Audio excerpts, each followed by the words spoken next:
empty nester. My youngest off to college, so I work full-time, and I like to stay busy, and I like to be challenged, and so I was always involved in their school activities and sports teams and things like that, and so I thought this would be a nice time in my life to get involved in my community as well. So.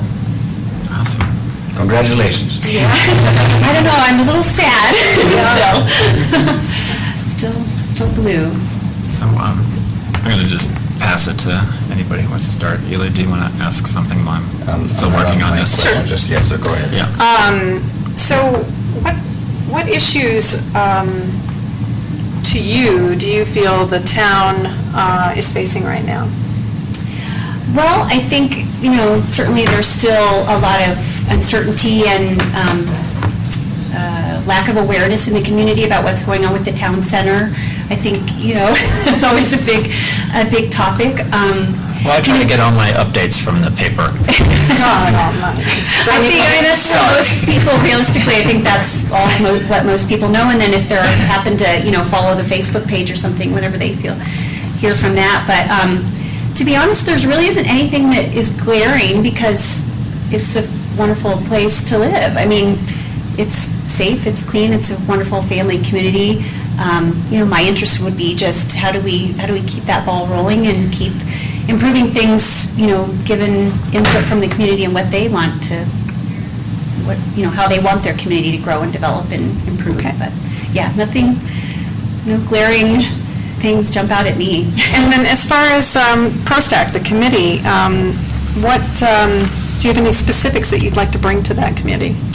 Any specific issues or anything? I'm a runner and a dog walker with my dog, and we've really enjoyed the trails and just running around the neighborhoods and then the open space trails. And so, I'm obviously interested in, we go to plenty of community events in the different parks, and we love being part of that.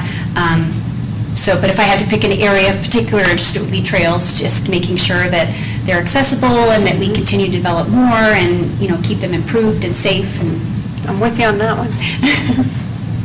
Anyone else? Is there any trails that you think need to be improved or expanded on? Gosh, I've been running a lot lately. Well, it was interesting. I didn't realize that the casual use trail was actually owned by Level 3, because I used that one quite a bit for a while until the barbed wire closure. So, and then I haven't run it for a while, so I'm not even sure if the wire is still there. The barbed wire is down. Somebody took it down. Yeah, I knew that. So I don't know if there'd be any way to annex or access that property and make it sort of an official trail. It's a really nice area. It's so easy to access for those 3 neighborhoods that kind of finger off there. That would be a nice area to try to improve, I guess. Yeah. So have you attended any ProStack meetings or? I have not yet. No, I've read the meeting minutes for like the last 6 months and familiar with. I've read through in full the executive summary of the plan. Yeah, it's a fairly busy group. They meet the third Wednesday of every month from 7 till about 9:30. Okay. And some of the major projects that the group is working on, I'm the liaison for the group. A couple of the guys in the group are working on evaluating the park play sets and all that throughout. Right. Currently doing outreach to the community about indoor space. Right. There's been several community meetings about indoor space, but also with the parcel next to El Dorado K8. Mm-hmm. So there's always something going on in that group. So time-wise, it sounds like you've got the time to do it. But I do, yeah. I'm on the board of directors of a nonprofit in Denver, but we meet on, I think, the third Tuesday night. So currently I don't have any conflicts with the Wednesday night meetings. And I did look through the minutes and noticed the time. It looks like it's usually 10:30, not 9:30, but that's fine. We're now taking a vote at 9:15 if they want to continue. Okay. And if they want to finish it up, then they'll try and get it done by 9:30. But that's been one of the things that they've talked about a lot, is trying to get them done a little bit earlier so we don't scare people off. Yeah. I'm a little bit of a night owl, so the late night doesn't bother me. Don't say that to them, because then we'll be there all night. Yeah. Anything? Is there anything? Open space. I was just, she already talked about the main reason she wanted to be on it, right? Yes. Okay, did you go to the Trails Day? Yes. Okay, thanks. Those are my questions. So, You want my to explain the typical process? Yeah, maybe to her, or do you have any? Yeah, so the general process, well, I have to ask, because I ask everybody whether or not you have any conflict of interest, like there's something behind your house that you want to accomplish by being on the committee. It's not usually an issue for these types of No. advisory committees, but have to No. ask. We're boxed in by their houses, so no, we're fine, yeah. So in terms of the process, what, we'll have all the, unfortunately, not everybody's here this evening, so we'll have everybody review the interested candidates, and then we'll get together and make a decision about what to do. I think that we're now done. So we had a lot of applicants, and so we'll deliberate amongst ourselves and then let you know within a couple of weeks, if that sounds okay with you. Terrific, thanks. And then do you have any questions for us? I guess when you recruit people or interview people for these committees, I know just from the board of directors that I'm on for this nonprofit, sometimes we're looking for an attorney. So in this particular case, we're looking for a pediatrician. Is there any particular skill set or background that you look for? I'll let anybody answer.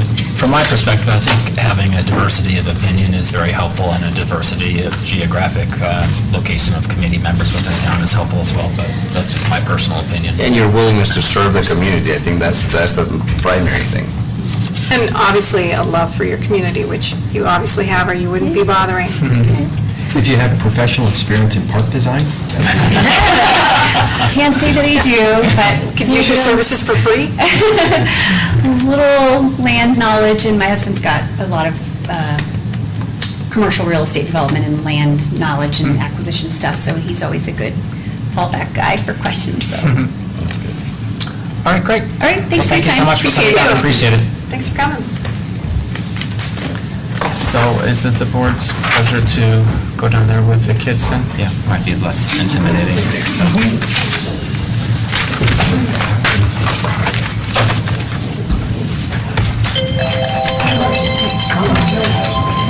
How musical. I'm scared myself too much. They'll get grades. Well,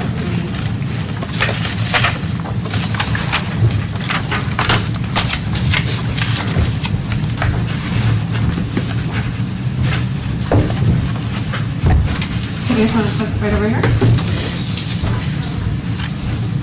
Just, Yeah, they can pass the mic back and forth.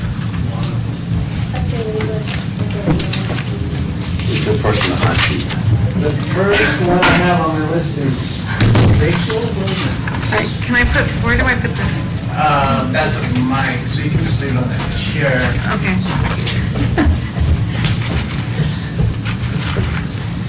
All right. I don't know if anybody wants to just read the questions.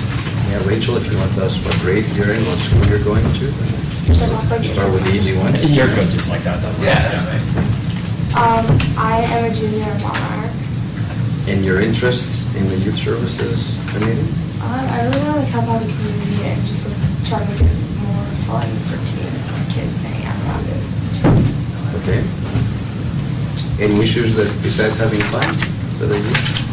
I also think it's good to have you kids get involved in helping out the town, because I feel like people think you can't get involved in politics until you're older. It's good to have kids starting something.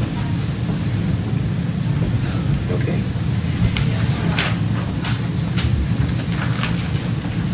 Any other questions? I'm not going to interview my own kid. Yeah, okay. No. Already done it? I grill her at home every day. Yeah, I get enough of that. I'll just ask one question then. What would you like to see accomplished? Is there something that you have a particular interest in, or something that you'd like to do as part of the committee? I don't have a particular interest in one specific area, but I think it'd be really great to see kids and teenagers helping out around the whole town, and get a committee that goes on for more than just a couple of years, that people can continue keep going throughout when people graduate high school and stuff. It can be passed down. Great. How would you do that? How would you ensure that 5 years from now, this community is still going strong?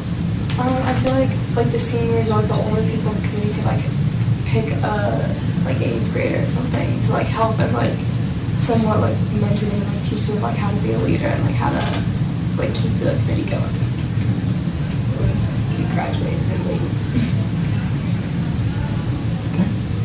Great. Next is Grace Payton.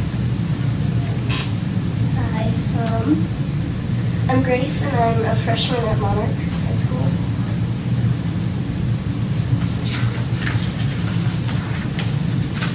What drew you to apply for this? Huh?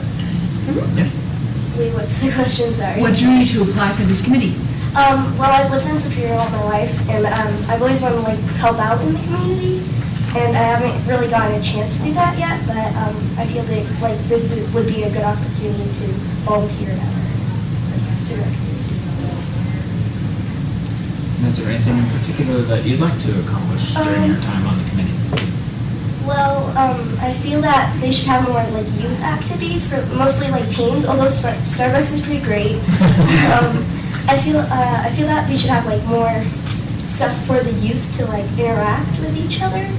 Like You have something in mind specific? like I feel like the movie nights are pretty cool, but that's like more of a family thing. But like as Rachel said, I think that like mentoring like of younger kids would be cool. I do have one other question I wanted to ask, maybe also Rachel. And that was, I'd love to, it would be great to know that the folks applying also represent sort of different groups within the school. So I'm kind of wondering what your constituency, are you in band or other things, kind of what groups do you kind of, would you have a good feel for, if that makes sense? What kind of kids' interests, are you, a good feel for what the geek kids want, or the, you know what I'm saying? So that's kind of what that's kind of what I'm trying to get at. That would have been me. Yeah, definitely me. Yeah. I play volleyball. I've been on my JV the last like 2 years, and I'm friends with like a lot of people. I don't have like one specific group. I talk to most people with like in different groups. Well, I play a lot of sports. Like in like middle school, I used to play soccer, but now I play lacrosse, and so that group. And then I'm playing Ultimate right now, Ultimate Frisbee, and that's really cool. Like more sports, and then I'm also I talk to I know a lot of people in our grade because like a lot of people from El Dorado, they went to Monarch instead of Fairview, and so I know a lot of people, and they're in different groups, and so I talk to a lot of people.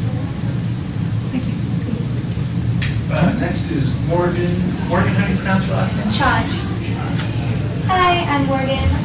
I'm 14 and a freshman in Monarch High School.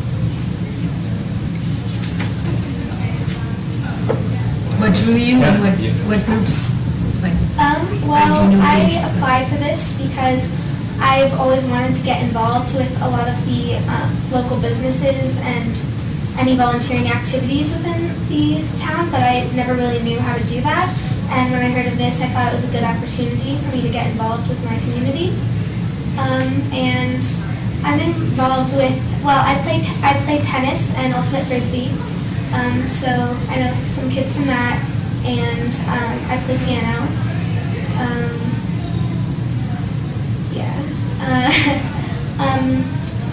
I'm friends with kids who also do sports like tennis. I have a lot of tennis friends and friends in ultimate frisbee, which is nice because that just started. So I'm making a lot of friends with the upperclassmen. I have a brother who's in 7th grade at El Dorado K8, and so I know a lot of kids there too. I used to go to that school myself.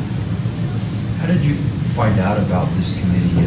When you first heard about it, and someone asked you if you wanted to be a part of it, did you think for a moment what you'd want to do, or maybe the first thing you'd want to do? Well, I actually heard about this committee through, I think it was Grace, actually. Because Grace and her mom know a lot about like what's happening. Because Michelle Beatty's pretty well connected within the community. So You're embarrassing her right now. So I heard about that, and something I initially thought I wanted to do was just to connect the teenagers of Monarch High School, Fairview High School, with the community, because it just feels like no one really knows what's going on except through an adult. I think I forgot to mention this. I also have a twin sister who goes to Fairview, so I'm friends with people there too. And that's something I've personally wanted to do, get involved, so I just thought it would be a good idea to help other people get involved too, because they're not quite as well connected. Yeah, so. Well, you guys are going to have an exciting time here in a few weeks with Monarch Plays Fairview, aren't you? Yeah. Maybe sit in the end zone. All right, anything you guys have questions for us or anything else you want to add? Okay, so just in terms of process, the board will be talking about this and we'll let you know probably within a couple of weeks and go from there. But thank you so much for coming down. Thank you. All right, thanks. Nice to meet you. Nice to meet you too.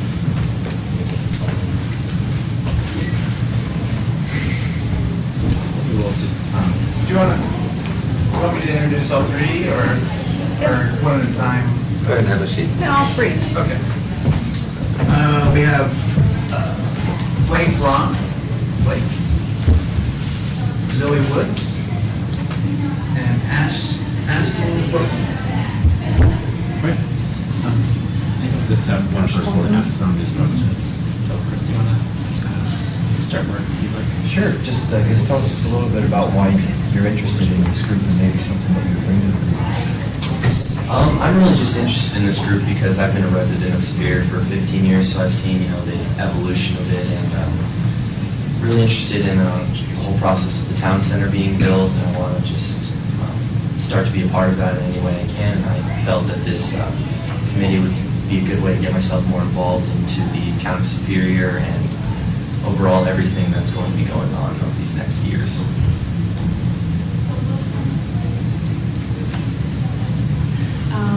Well, I'm actually quite interested in politics, and I figured what better place than at the center of my town. I hope someday to maybe be involved in politics myself, and this is a great start. I know that there's been a lot of my friends have issues about some of the things like the Chili Fest. There wasn't much for teenagers to do. I'm focused on teenagers, so none of my friends really went. So I think it would be really cool if I could help sort of fix things like that. So I'll just jump in on that topic. It's an issue that we struggle with about what services that we should provide for teens. And do you have a thought about that, or it's a tough question because we haven't Tough question. I think I need to think about it. Okay. That's why we're having this committee, so that you guys can Come up with some solutions. advise the board on what teams need. Maybe the two of you have a thought about services that would benefit high schoolers?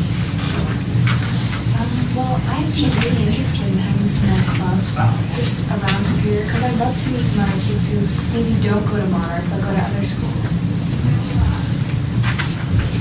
Personally, I believe that in order to incorporate things that would be done for the teens, it's exactly what you're doing now, getting a select group of teens together to start figuring out how to get more of us involved personally. Okay, great. Other questions from folks? I guess maybe some of the activities you do and the groups that you could kind of represent on the committee?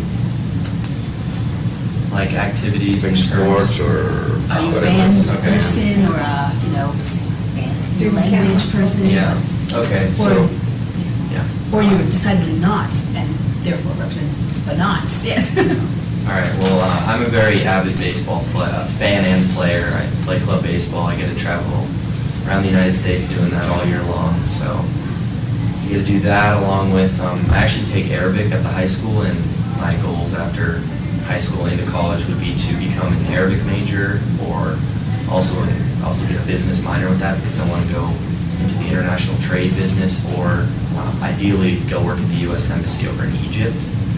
So I think that because of me taking the international language and everything, I get exposed to different cultures and can see all the differences and diversities that people bring to the table, and that kind of opens my eyes a little bit to, like I said, everything that people bring to the table and do. And Blake, what grade are you again? I'm a sophomore, 10th. Well, I actually am a very avid reader. And since we have the library so close, I think it'd be really cool if we got a book group together or something that would be, a safe place where we could just go and hang out, read, maybe talk about books, movies, pop culture, things like that. I play in the band, and I think that there's a lot of people in all the bands because we have so many bands at Monarch. And I think that they all have their own ideas, like we could have bands play at the festivals or something like that. Great. Very nice. And what grade are you in, Zoe? Oh, I'm in 9th grade. Oh, you're in 9th grade. And Aston? I'm 9th. Thank you, sorry. I've got the oldest years, I think. Great. Do you have questions for us? All right. So I don't know if you heard the process, but generally we'll interview everybody and then have a discussion amongst the board members, and then we'll let you know about the results of the selection within a couple of weeks. Thank you for your interest. Thank you so much for coming. Thank you so much. Okay.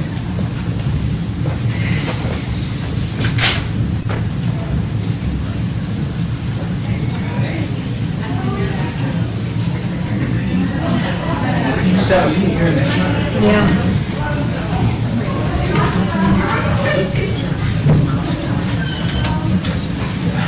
So we have Sydney Barrett,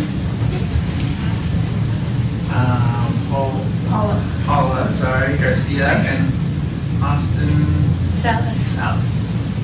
Thank you. Would like to start out, anybody? I'll start. Okay. You guys have one thing you really, really like about Superior, and then one thing that maybe not so much that you like. Should I start? Okay. I love this entire place because I've lived here since literally since the day I was born. But one of the things that I really like are the bike parks, because it's really fun to go down and bike there. And one of the things that I don't really like is like the movie nights, how they're all kid-oriented, like little kid-oriented and not at all like older kid-oriented. So, I don't know, it just doesn't seem fair. I like the open space a lot because I like hiking a lot and taking walks with my dog.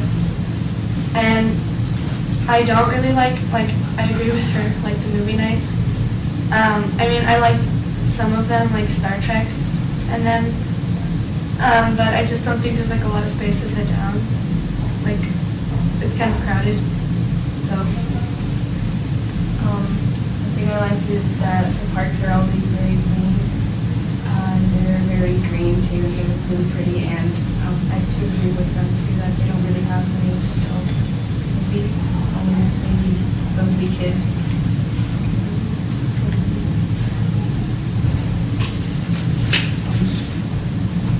So if you could tell me what grade each of you are in? 11. 11? Okay. 8th. You're 8th? Okay, sorry. I'm a freshman, I'm in 9th grade. Okay. And also, if you could tell me if you have any particular ideas or issues you want to bring to this committee specifically, if you have one in mind. If you don't have one in mind, then just tell me generally why you're really interested in being on it. One thing is that, like, when I'm walking by the parks, they're always very clean, but little streams are not always they're not always running, and I just enjoy getting all the stuff from it and letting it run. I thought that it'd be cool if we moved the movie night next to the park, on the other side, because there's a lot more space, and if the little kids want, they can play right next to the playground. So, yeah. Get them over there. One thing is there's a little marsh area that's behind my house where my friends and I always used to hang out. It's kind of like a symbolic place because it was when we were 5 years old, we would go there and we would always hang out. But now the cattails are everywhere. There's no room to go and sit on the rocks where we used to hang out.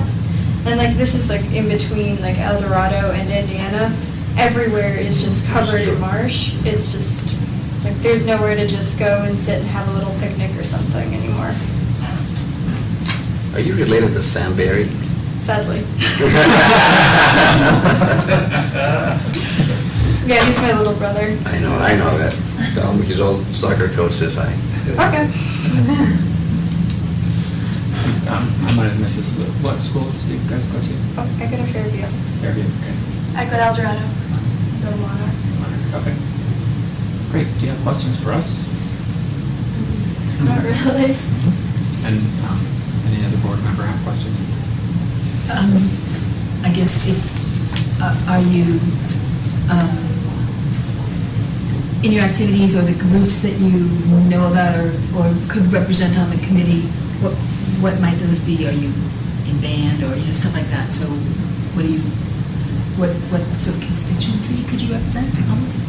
I'm kind of a nerd. I mean, like I came in here and I turned in my books and I had a stack of books that was about this tall.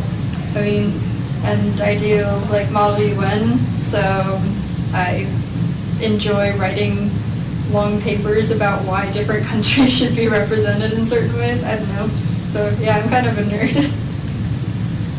I like to do like cheerleading, and I'm a model for Donna Baldwin. So yeah. I might do cheerleading in the future, but I'm in band. So yeah. Good. All right. So in terms of process, I don't know if you've heard, but generally the board will discuss amongst ourselves and get back to you within a couple of weeks. Okay. Okay. All right. Thanks for Thank you so much. Yep.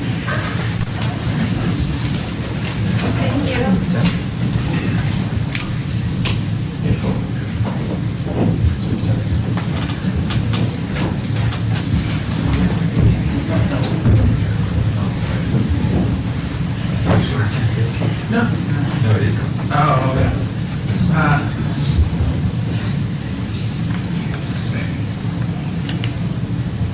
We have,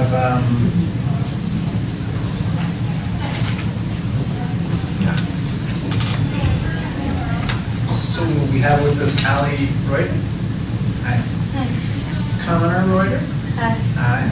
And Jack Adams. Hi. Who would like to start out? And thanks for coming down. I'll start. Tell me what grade you're in and what school you go to, and then tell me if you have an issue or something specific that you want to bring to the committee. And if you don't have something specific, just tell me in general what excites you about the committee. All right, hi, my name is Allie Reuter. I go to Monarch High School and I'm a sophomore. And something I was thinking that would excite me about the committee is maybe organizing a few teenage events for the town of Superior. I could maybe come out a cheap price and then the donations could go to like schools or school events or maybe just to help like different foundations each time. And that could be something like a volunteer area for our town. Thank you. Hi, my name is Connor Reuter, and I'm in 8th grade at El Dorado K-8. And something that excites me is I would like to do community service to help the parks and stuff. Hi, my name is Jack Adams. I'm a junior at Monarch High School, and what excites me is definitely the community service. I was with Jorge Navarrete setting this up from the start, so I have a bit of an idea what this is going to be like, and I'm really excited about what it's like, what we're going to contribute to the community and all the different events we put out. Thanks for stepping up and coming. Appreciate it. So, how would you guys make sure that this group stays intact for years to come? So there's a lot of excitement about a new group, but one of the concerns could be that it would maybe not be around in 5 years. How would you guys ensure that it's around in 5 years? Well, definitely the excitement. Make sure we actually make an impact on the community and make sure younger kids that are coming up to be the age that they can be in the community too are excited about coming in and being part of the community as well. I know I have a younger sister, and I'm sure plenty of the others have siblings as well who probably follow in their siblings' footsteps like these two. Or not, And- right? Or not. Just kidding. But I think that's how, that at least that's a part of it with siblings and just keeping the excitement alive. We could do something fun that other kids would like to do, and they think that this is kind of fun, that I might want to do this next year. So, fun. I was also thinking that even though like there's a certain amount of people on the board, that other people can come and be invited to volunteer with us, and then they can, even though they may not be the specific part of the group, like it'll spread awareness of what we're trying to do. And then I think that meetings every so often, I think they're monthly to start off, but maybe they could become more frequent, which may increase the likelihood that it will last for longer. I mean, I definitely think you should open it up to others besides the 13 that are going to be picked. The more you have, there's power in numbers, whether it's community service or whatever else you choose to do.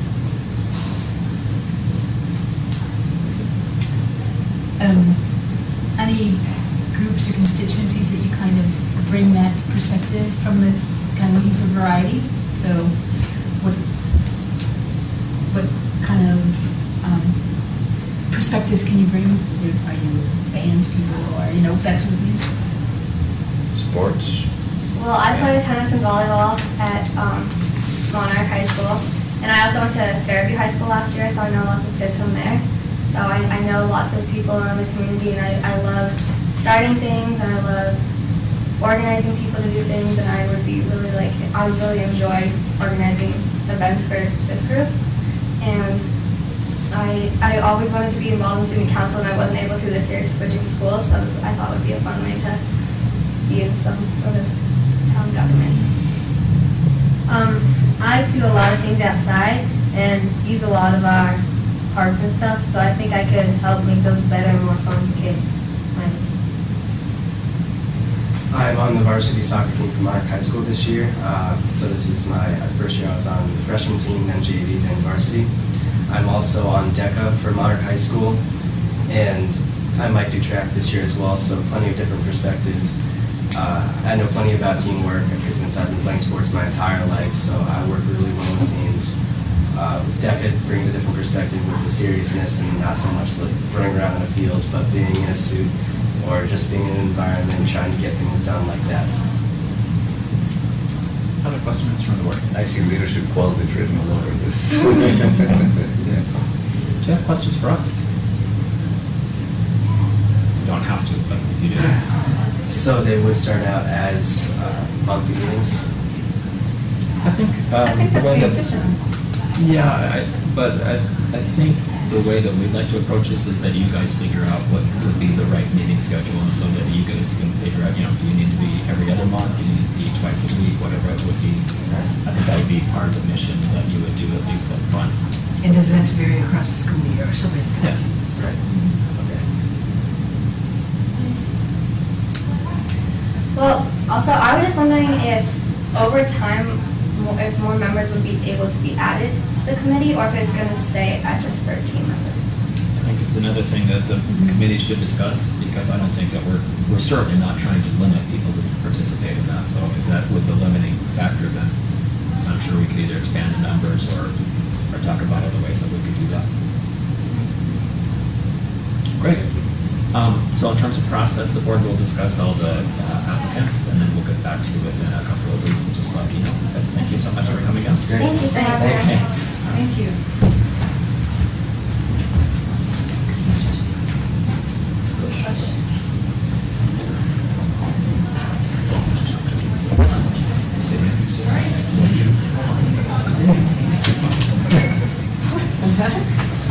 You can't cop them over into a fox, they've smashed up a bunch of names and it's crazy.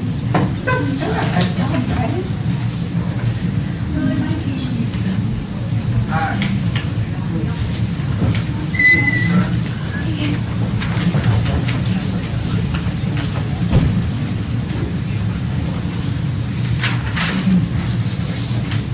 So we have with us Ian Lee and Alec Christensen.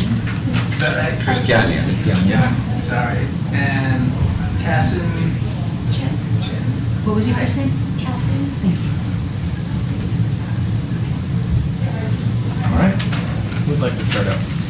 I'll start. Okay. Tell me your grade and what school you go to, and then also tell me your interest in why you want to be on the committee, and if there's something specific, tell me that instead of something broad. But if you don't have anything specific, don't worry. Give me, your general reason why you wanted to be a part of it. I guess I'll start. Should I use this? Yeah. No, you don't have to worry. Well, That's fine. I'm a 9th grader, and a few days ago I just transferred to Peak High, and so, yeah, that was pretty good for me. And I would like to be on this committee because I've lived in Superior like all my life, and I feel like I haven't really been involved with anything. Like, I go to movie night and I go to like the Chili Fest, but I'm not really on the other side of it. Like, I don't help volunteer or anything. Like, I should do some of that. So. What school did you transfer from? Monarch. My name is Malik, and I'm an 11th grader at Fairview High School.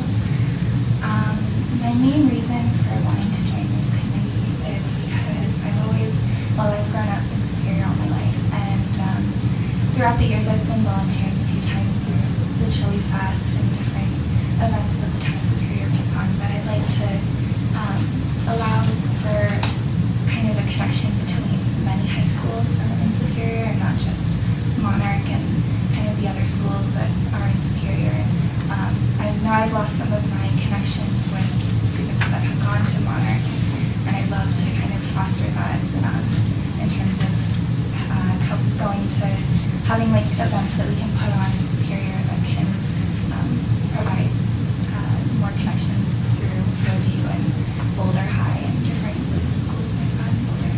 And also just having different nonprofit organizations come into Superior and have events put on. This past weekend, I actually volunteered for Global Education Funds. It's a nonprofit organization that helps like impoverished children around the world gain access to education, particularly girls. And I really thought that their motives and their main goal as a nonprofit is really awesome. And I think if we brought more of those nonprofits into the Superior and that community, that would be really great too. Hi, I'm Ian. I'm a sophomore at Monarch High School. So I really love volunteering. I've been volunteering for about 2 years now at the Louisville Public Library, and I'm starting to apply to volunteer at the Avista Hospital across from Monarch. And I really wanted to get more youth engaged in Superior because I feel like Superior is such a great community. I moved here 2 years ago, and I was shocked at how friendly everyone was and how everyone came together at community events and everything. And I really think that the youth in this community is going to make a difference. And I would like to see the committee publicized because I've been involved in a number of volunteer clubs, and one of the main problems we had was publicizing our club, because I really wanted youth to know that they can come to the committee if they want if they want support for a project they want to do, if they want funding for a project they want to do. I'd really like to see the committee take on and plan and execute a few projects of its own. And I feel like there's a untapped potential of youth in Superior that don't want to volunteer necessarily through their schools, but they want to give back to their community. So I feel like we could set up events and say anybody can come instead of having events solely at schools, because some students kind of just like, I'm done with school, I want to not worry about that, but I also want to volunteer. So I think we should focus on that. Very good. Is there one thing that you really, really like about Superior, and maybe one thing that you'd like to see changed? So one thing I really, really like about Superior is that it's kind of like a safe environment, and everyone's really nice. Like, my friends could go to someone's house and say like, oh, hi, could I borrow like a can of salt or something, and someone would always say yes, because everyone's just so open, and we're a very nice community. I think one thing I'd like to see change, just like Ian said, like I think we have a lot of youth in our community, and a lot of my classmates at El Dorado in my middle school, they after school they would go out with their friends, go out to Superior Elementary, they would just walk around Longboard and stuff like that. I feel like they really want to get involved in the town, but they don't know how. And so I think we need to reach out to them, and so we can help them get involved. So I really like Superior because I guess the cleanliness of the community and all of the parks that we have, and just I don't know the beauty in a small town like that that has grown so well, I guess, in terms of building new houses and just kind of expanding our neighborhood. I really, one thing I'd like to see changed is probably through the elementary school, having more maybe high schoolers or older kids kind of work with the elementary school students and just kind of have that outreach and mentorship. I think if we foster that, I think that would be a really interesting and cool experience for both the little kids and the high school students. Sounds like education is a part of your passion. Yeah, I guess I brought up some main points about education because I think it's crucial to every student and any child, and also because I think it would be really great if more people got involved in how wonderful it is, I guess, and just making it a better place for everyone, I guess. I think Superior is really, so I moved here 2 years ago, and my family and I, we actually commented on the fact about how people are so well-mannered here, they're so much nicer, like the service people are more nicer at McDonald's. We were like, wow, they say please and thank you, they Where say did you have a move nice from? day. Florida, South Florida. Yeah, this is South Florida. So I really think that Superior has some really, really well-rounded, well-mannered people that really want to change Superior for the better. And I think that since it's a small town, there's a sense of companionship, of community. So I really think that we can build upon the fact that we have such a great community that everyone's willing to work together, everyone's willing to pitch in something, and I think that we can go a long way with that.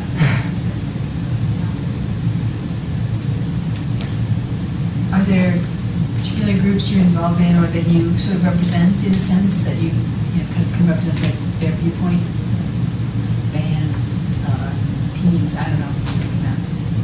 And I'm looking for diversity, I'm not looking for, who's in the most, that's not what I'm looking Do you mean by organizations? Yeah, sports, music. Or not being in organizations is another perspective, so, I mean, that's In totally correct. particular personal interests. Well, ever since from middle school all the way until now, I'm like a really big school spirit person, and so last year in 8th grade I did every sport, and just when my friends were up there and I was on the bench, I would just like cheer and scream at them, and I feel like it's like I want to show that like kids at El Dorado and Monarch and like we're awesome. I want other schools to know that, but I also want to know that I want to represent my schools well, and I don't want other kids at other schools to be like, oh wow, the Monarch kids or the El Dorado kids, like, oh, I don't like them because they play dirty or something like that. I don't want them to be like that. I want like us to have a really good reputation. I think that's important. Well, inside of school, I guess I would say that I'm involved in student council and business club, and I'm heavily involved in like the choir and theater department at Fairview. So I guess I can bring that perspective in. Outside of school, I'm really heavily involved in the Armenians of Colorado, which is another nonprofit organization. And what are Colorado? Armenians Thank you. My family, my family's Armenian, and it's basically a nonprofit. I've worked through them with Facing History and Ourselves, which is another nonprofit organization, and just in kind of recognizing genocide and bringing awareness to genocide. Although I don't know how I would bring that, I guess if I were to bring that kind of perspective to this council, I would kind of just bring that nonprofit and how we can expand through Superior and bringing other nonprofits to Superior again. Can I ask you something? Did your parents get some sort of recognition at the state level, at the state capitol, just this last session? We just kind of, we made a garden at the state capitol in recognition of the Armenian genocide. And I guess it's kind of a symbol. I met your parents. Yeah. Okay, great. So they were at the state capitol. Yeah. Yeah, we've done a lot of work through that and kind of trying to have Congress pass the recognition of the Armenian genocide. And it's been a struggle at times, but yeah, that's our ongoing fight. This Turkey still doesn't recognize. So. In school, well, last year I was in the PTSO, which is the Parent Teacher Student Organization. I'm applying this year and I haven't been accepted yet, so I think I bring a new perspective through that. I mean, I work with the parents who run the meetings, and then teachers and the principal, Dr. Jerry Anderson, also drops in sometimes. So I think that would be a great way to bring to the committee. I'm also involved in No Place for Hate at my school, where it's a coalition that's supposed to promote tolerance and diversity throughout our school.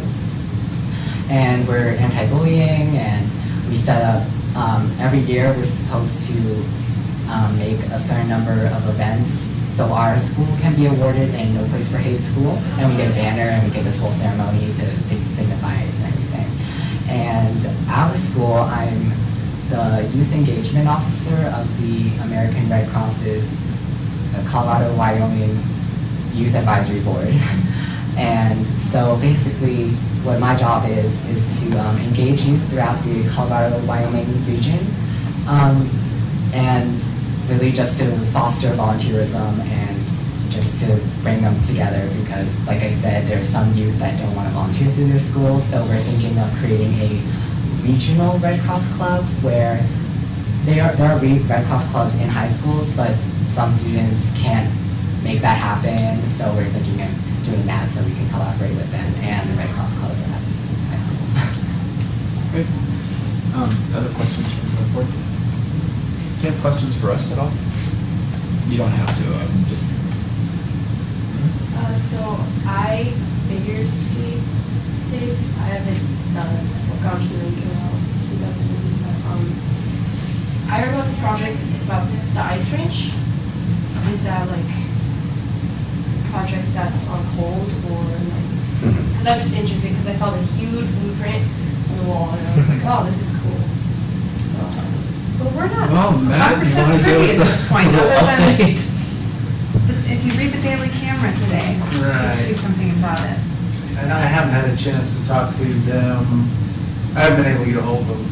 I don't mean to be facetious, so the answer is yes, it's moving forward, that it was on hold for a little while because of funding issues, but it's moving forward. Okay. Great.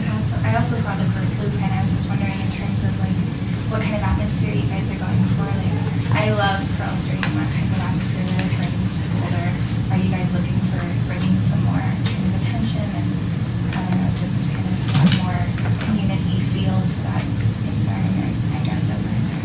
Anybody want to jump in? How we want the town center to look? Pearl Street would be great. Yeah. So the answer is yes. I mean, that's part of the genesis of the town center, is to find a place where the community can gather and that you can identify the. I mean, it's hard for people if you try to describe what's downtown Superior. Most people would say, I don't really know what that Is would it be. that old home, those old homes by the So river? that's the concept that Yeah. we're going for. You know, will we be able to recreate Pearl Street? Probably not, because of the expense associated with that, but that's the general concept. I'm just gonna say, we want to make Arista look bad. All right, so just in terms of process, the board will discuss all the candidates, and we'll make a decision within a couple of weeks, and then we'll let you know. So thank you so much for coming down, though. We really appreciate it. Thanks a lot. Go Pumas. Go Knights. No. Say hi to your mom and dad.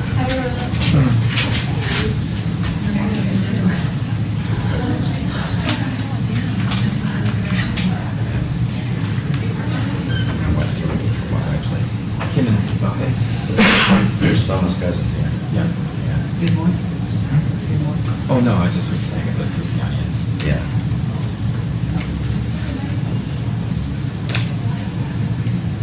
There's 3 more. This one. Wait, maybe 4.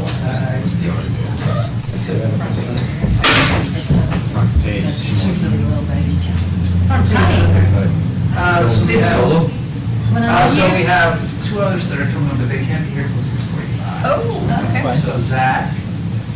Hi there. Yes. Hi. Yes. Thanks for coming down. Who would like to start? So tell me what grade you're in and what high school or what school you're at. And then what is bringing you or interests you to the committee? Well, I'm a junior. I go to Fairview High School. I joined the committee, or I applied to the committee because I want to be more involved just in general, but specifically with affairs that actually concern me and my peers. So I wanted to be involved in something that I know is affecting, that I can see the effect, and that I can also get feedback on the effect. So I just wanted to get more involved, and just like I wanted to volunteer more too as well, and this seemed like a good opportunity. How did you find out about the committee? And then when you did find out about it, what was the first thing that went through your mind you'd like to bring to the committee and maybe accomplish? Okay, well, my mom, she's a member of one of the committees. I think it's RCAC. Okay, so. Is her name Tanya? Yeah. So she told me about it. First Fridays all the time. I actually went to one of your guys' meetings once. So she told me about it, and the first thing I thought was like, it's a committee, so I'd love to be, I'd love to collaborate with the other committees as well, and I wanted to, the first thing that I thought of was, it's a committee I'd like to serve on, and usually I always hear about other committees that are being offered, and this was one of the ones that actually struck me as very interesting, and I just thought that I wanted to get, because it was a youth services committee, I was thinking either, if it's youth services, I was either helping other youth or it was like youth service, and both of those sounded appealing to me. So that's why I applied. Whichever way it goes. Yeah, exactly. It's like either way that it was interpreted and everything. In the description too, because I heard about it from another committee member who stopped by, and he told me about it. It sounded appealing to me. So. Are there groups that you're involved in, or that you would kind of be able to represent almost from the committee, from what you do at school, or outside of school, or whatever? Well, generally outside of school? Generally the Fairview demographic, I'm a very social person, so I hear a lot, and I get talked to a lot about things that people wish to be changed or that people have issues about. So I hear a lot from my peers at school itself, and then and I'm also involved in clubs, so I hear from administration too, and what kind of clubs are you involved in? I'm involved in a business club, so we compete in a national business competition. I compete in multiple sports teams. I do basketball and track and field, and I'm recently getting more involved with. I've applied to National Honor Society, so there's that, and I'll be doing more volunteering work this year. So I'll be expanding my sphere. Why not?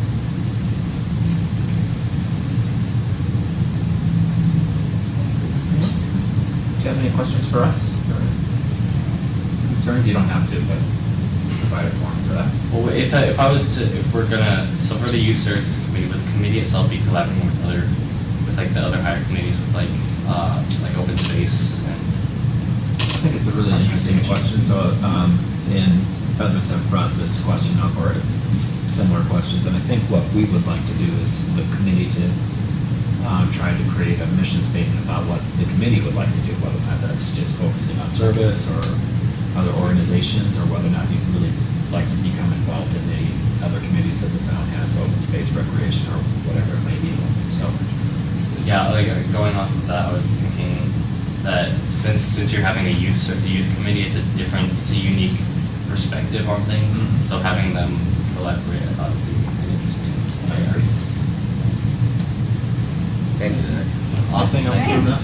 Okay, so just in terms of process, so we'll discuss all the candidates, and then we'll let you know about the selections within a couple of weeks. Okay? Well, Thank you very much. Thank you very much for coming down. That was great. Nice. So are there other tickets left? Which one? Kyle? Kelly, Kyle? Yeah, equal. Equal time. Tegan is the other one. Related to EMB or no? So those are the two that, so we've seen. So it's Alexis and Tally. And Alexis Pring. There's three, we already had, did we have a time? Did we have a time? Tally, Kyle is not being here. No, all right. Thanks. Tegan, Nika, And Tegan. And Alexis. Alexis, there's three. Right, there's three there.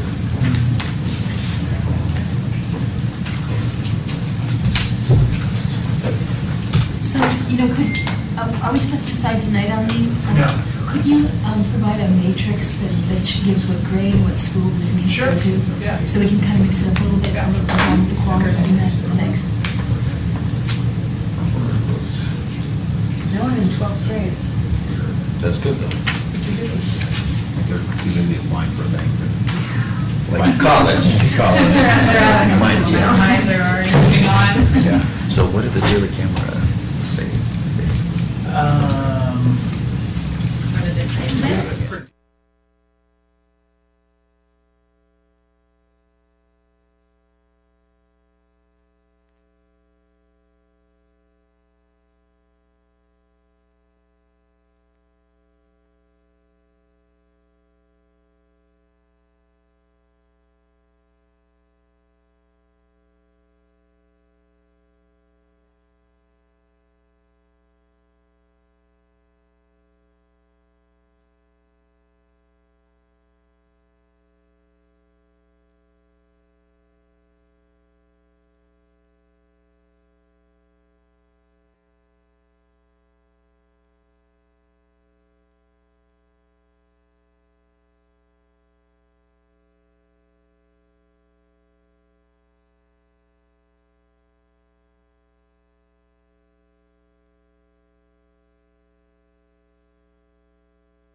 would like to, anybody want to start? Can you just tell me what grade you're in and what school you go to? And then what's your major interest and what's bringing you here to volunteer for this committee? I'm Tegan Lee. I'm in 10th grade at Monarch High School. And I mainly want to join this committee just because I love doing extracurricular things and getting involved in my community. And I would love to just bring unique and new ideas to the committee that maybe haven't been said before.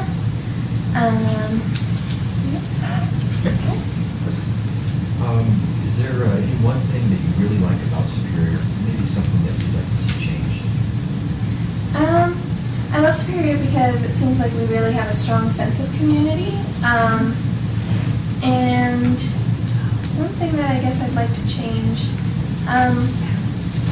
might be bringing different ages together a little more, like possibly youth to kids of an even younger age, or youth to seniors. Any activities that you're involved in school or outside of school? I do dance outside of school competitively.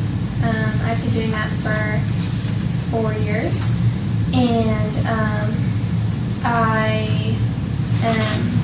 I've done a little bit of volunteer work at some like veterinary areas and a doggy daycare because I want to be a vet when I'm older, and I really like getting an early start on that. Okay.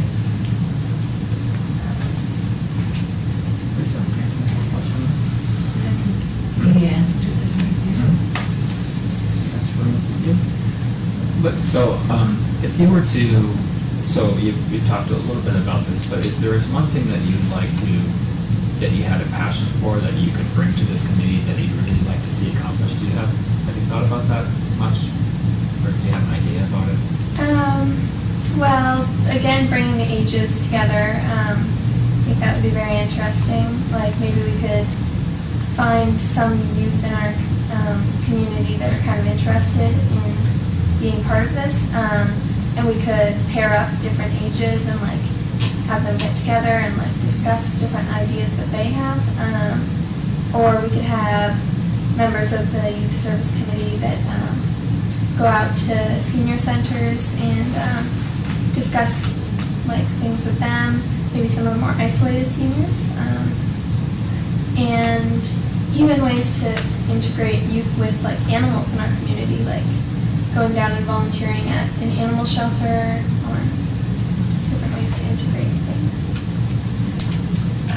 The board has been concerned that perhaps that we'd have a hard time sustaining this committee. There's a lot of interest right now, but maybe it potentially would die off over the course of years. Do you have I mean, this is probably not a fair question, but if you thought, or do you have an idea about how we'd be able to make this a sustainable committee that would continue into the future?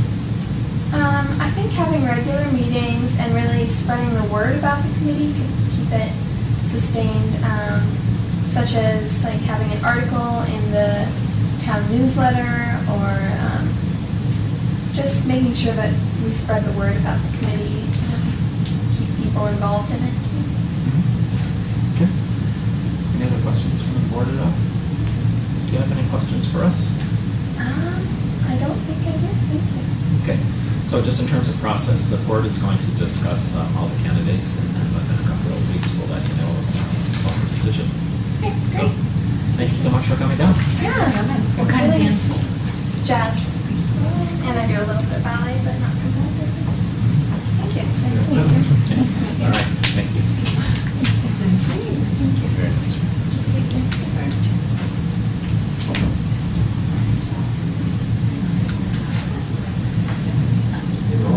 Top choices.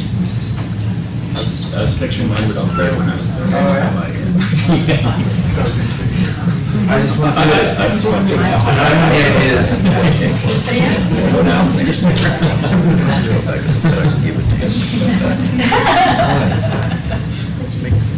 I know.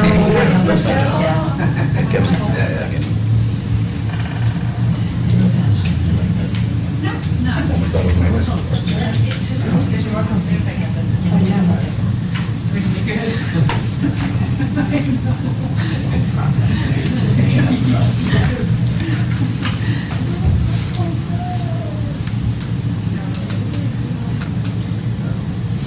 Alexis and Tally, Kyle. Tally was so Alexis is the. You get to interview. Kelly's not gonna make it? No, not so much. Oh, yes, I'll take you. I guess Tally's not gonna make it.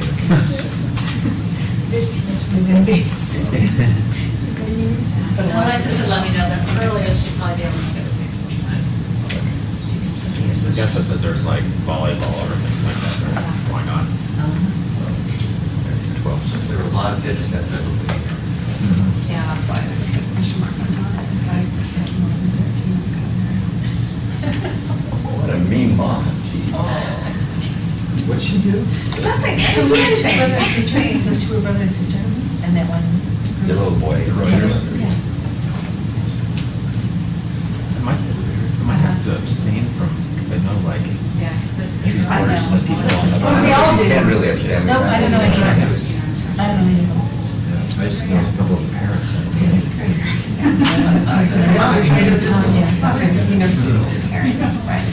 Yeah, when they said, I don't know any of them.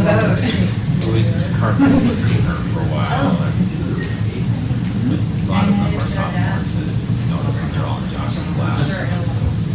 I was afraid that maybe word got around that and so everybody was coming and they were all like falling into his rugby team. You know what I mean? Yeah. And so that's why I was trying to get some band or something or whatever. I wasn't trying to be a contest for who's in the most, I was quite the opposite. I think we were good and they did, but. Yeah, we got better with the questions towards the end.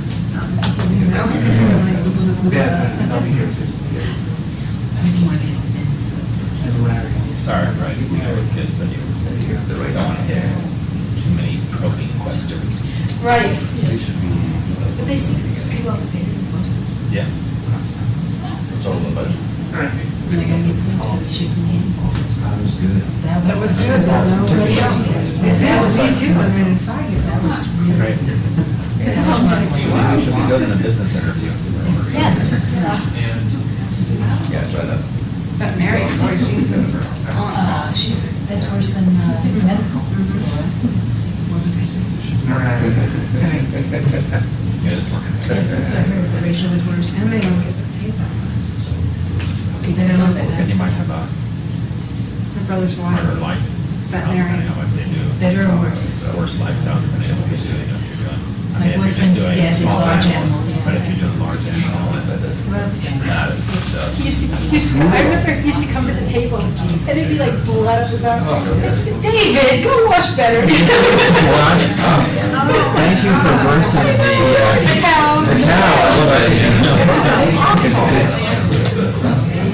And he said, what used to irk him is that somebody would call, and he didn't mind large animals, because this was someone's life, but small animals, so they'd call, and then they'd call like in the middle of the Super Bowl, or they'd call on Christmas Day, and they'd say, how long has it been sick? 3 or 4 days. It's like, couldn't you call other than, yes. It's all like, oh. And he just was like, straight up. Did you hear about that Great Dane No. in the last week or two? That they had to rush to the vet because there was something wrong with it, they couldn't figure it out. And they opened them up, did x-ray, he had 42 and a half socks. 8. Oh, that dog, wow.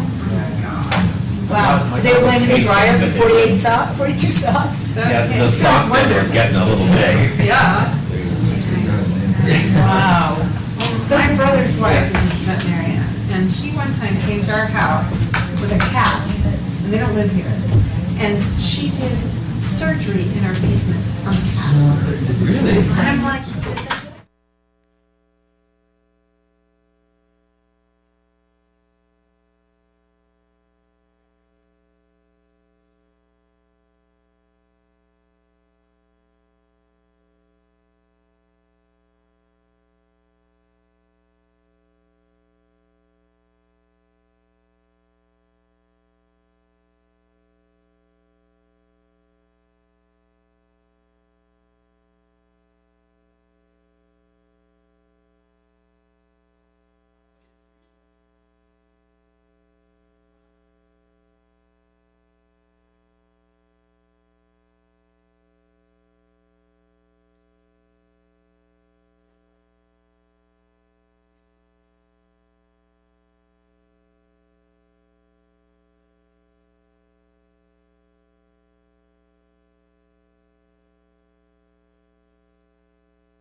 group is a little bit late, came from dance. so- Yeah, we understand that high schoolers have a lot of activities, so no worries at all.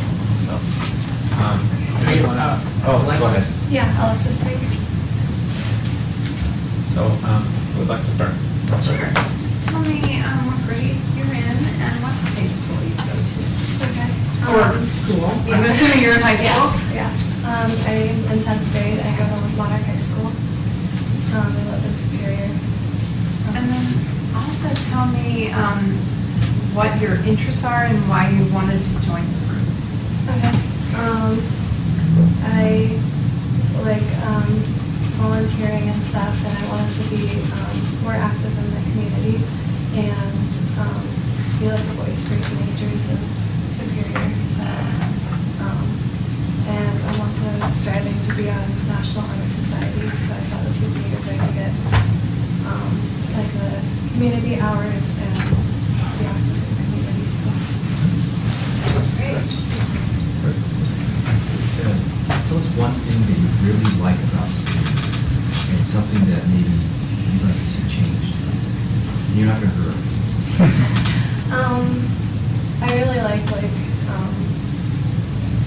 everything's like, I just like how everything is like, there's so many recreational stuff for us to do here.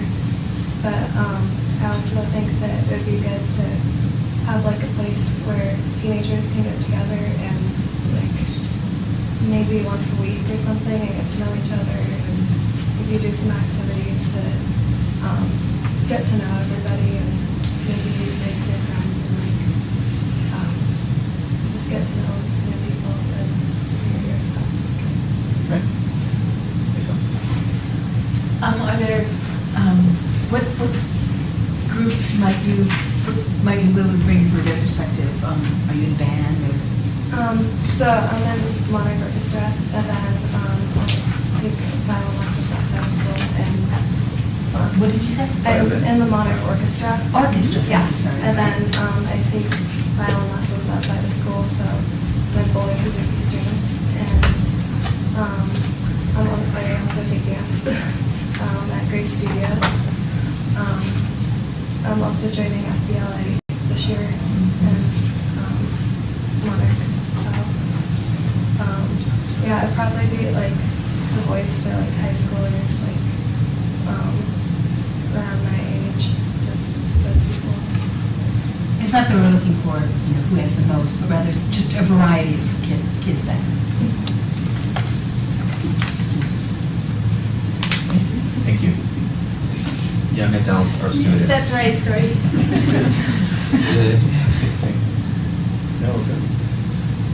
Do you have, when you were thinking about the committee and that you touched upon this briefly, but do you have something that you really think would be interesting to young adults or students of your age that you'd like to see within the town? Just like activities. Activities or clubs or groups or something that you think the committee should look into? I think that like we have like a lot of different like recreational places and stuff, but then like social groups, like maybe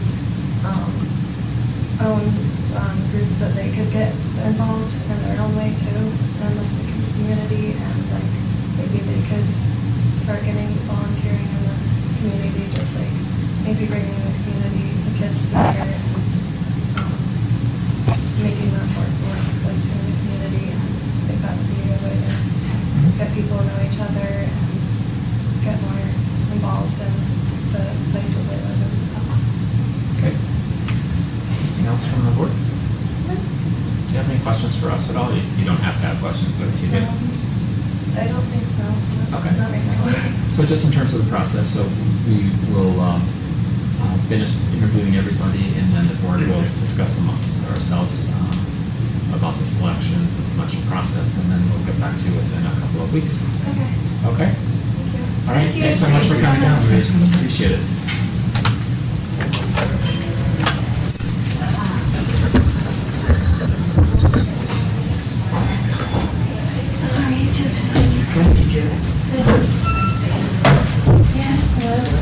Thanks, Alan. Sally's down here? No.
Welcome, everybody. I'd like to call to order a Town of Superior Board of Trustees meeting for September 8th, 2014.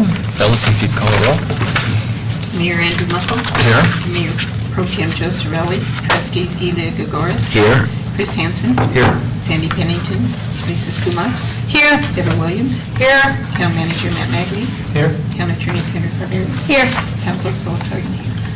Very good, thanks. Are there any changes to tonight's agenda, Trustee Skumatz? I'd like to pull E, 70. Okay. E to follow the consent agenda. Okay. Any other changes? Yeah. Trustee Williams? Okay. F. So we're pulling E and F? Okay. Yes, we are now. E and F to follow the consent agenda. All right, with that, I'll entertain a motion to approve the agenda with those changes by Trustee Skumatz, second by Trustee Gregoris. Any discussion? All in favor? Unanimous. Thank you very much. So that brings us to reports, questions, and issues. Trustee Hansen? Sure. Well, attended the Chili Fest. What was the final count estimate? Actually, they're estimating 8,000 to 10,000 people. What a great event. It was so fun. We were a little worried about the weather, but it held out. I got up Saturday morning and go, oh no, it's going to rain. And boy, it just turned out so nice. And I know there's a lot of town staff involved in putting that together, but as I understand it, that was Katie's project. Mm-hmm. She did a phenomenal job. Yeah, And I know yes. Patrick and his other team did a great job. Boy, hats off to Katie. She did a phenomenal job. Thanks. I attended a Rocky Flat Stewardship Council meeting today. Meeting started off just kind of general discussion on how the council's been doing over the last few years and input from the various members, including new members, and what could be changed. But the conversation quickly focused on the Arvada Center Symposium. Did you guys go to that by any chance in June? Did anyone go? Evidently, a lot of the council members were disappointed in the outcome of that. A lot of people attended it, but just the comments and stuff didn't go in the direction that they expected it to. So they're talking to maybe doing another one, not anytime soon, but they'd like to because they want to reach out to the communities more and let them know about the facts that's going on out at Rocky Flats. Okay. We did have a quarterly review on just on the various levels, the water monitoring levels. And there's still some elevated levels of plutonium, uranium, and americium. Not elevated above the benchmark, but still elevated somewhat, and they attribute that to the flood because it is a rolling 12-month average, so we're still getting those readings included in the reports. Let's see, there's a good discussion on the work plan coming up, and there was a few surprising things on there that I'm sure that this board would like to know about. One of them was the U.S. Fish and Wildlife Service is planning a controlled burn on the site again. So there's going to be some lengthy discussion with the Department of Energy on what the impacts are going to be and the risks of having that controlled burn on the site sometime in 2015. Did they talk about how they were going to monitor any of that, or? They're not, but they did talk about when they did it, was it 2001? Yeah, I don't know. It's a while back. I don't That they actually had these wind systems that were actually planted in the middle of the smoke and to see, what was going on. But they are definitely prepared for a huge outcry against this. So they're going to be a little proactive on trying to get data together on why they're doing it, the benefits of it, and all that. Although David Abelson said that at the end, surprisingly said, if it happens, we'll see. So this is for weed management, or? Yeah. Okay. There is also on the work plan a line, it was titled Track Development of Jefferson Parkway as it relates to Rocky Flats. So I asked for clarification on that because the Stewardship Council has been very specific about not being involved in taking a position on that. But he really said it was all about, get my notes here, just primarily was to deal with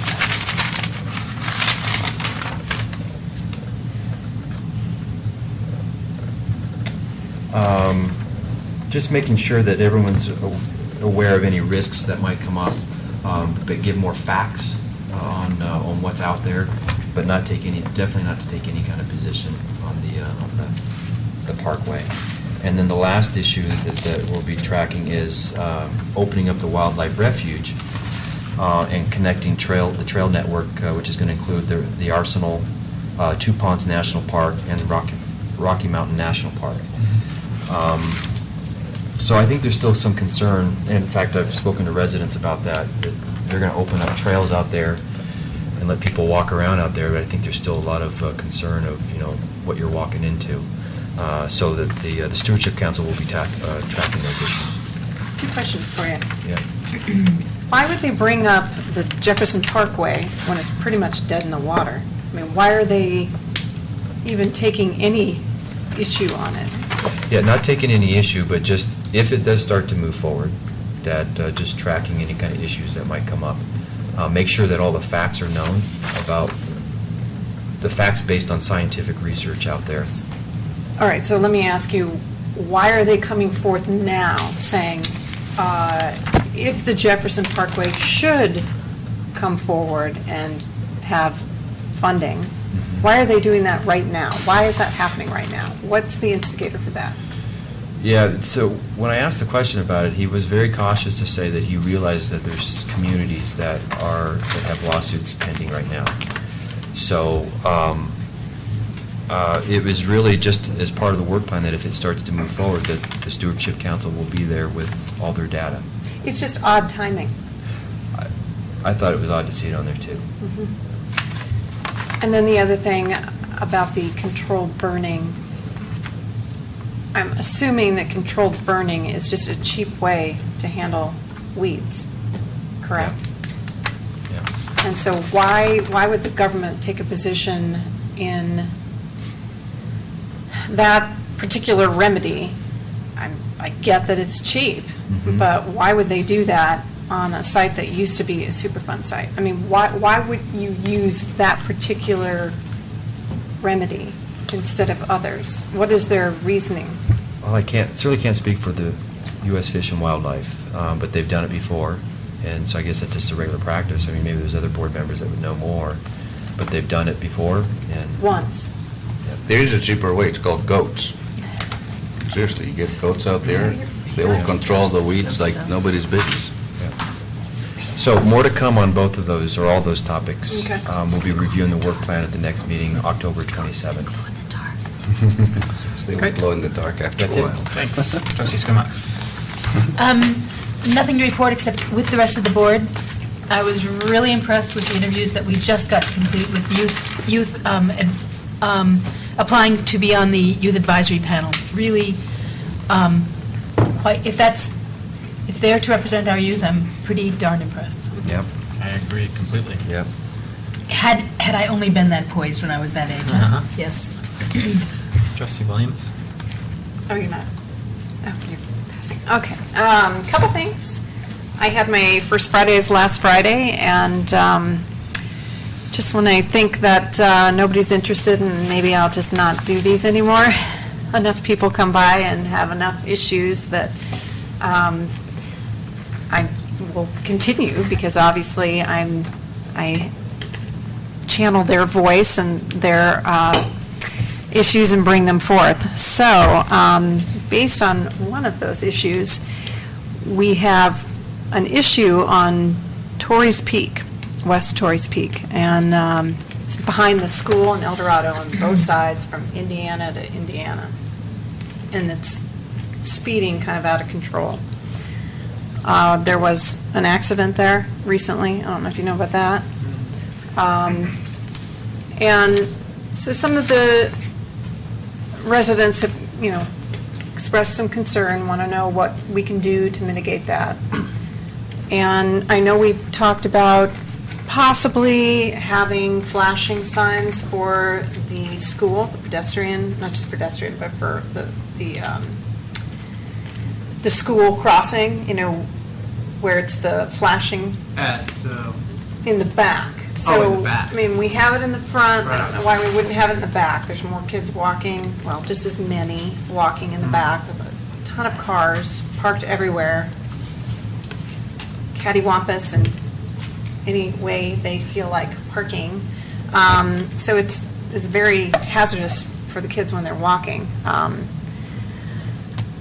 Anyway, I wanted to bring that to the Transportation and Safety Committee. So we're Yep, we're on for it. We're on for it. So we meet October 6th. That was a big issue. There was quite a few people that came by. And I'll see if Alex is going to do some things before that meeting, so hopefully we'll have some information we can give you. And I asked Sergeant Chamberlain if he can attend that as well. Okay. Oh, that's a great idea. Yeah. Great. All right. The other thing is I attended the Chili Fest, and it was packed, exciting, fun. I loved the Brew Fest that we added that on. I don't know where we got that idea, but kudos. Huge kudos. So it was a lot of fun. I'm sure you liked it too. Yeah. Also, I saw an article in the Daily Camera today that kind of blew me away about the town center, and I don't mind that that's in the paper, but I would really appreciate if the town board was apprised of what's happening at the town center before it becomes, in the paper. A heads up is good. Well, yeah, I appreciate that. So the way this worked is we were contacted by the reporter. It seemed like it was just a kind of update of all of the cities, what was going on with the cities. Didn't think it was going to be on the front page, so. I mean, that has nothing to do with you. No, I'm just saying, yeah. why weren't they coming forward? Why aren't we getting a monthly update on what's happening, especially when there's nothing happening? So that's my concern, just to see the news in the paper and not know about it. Yeah, and all I can tell you is they'll be here on September 22nd, and they'll have an update for you and be available for questions. Do we have a full board on the 22nd? We do. Okay, that is very important. We have the retreat on that night as well. Okay. Prior to, so.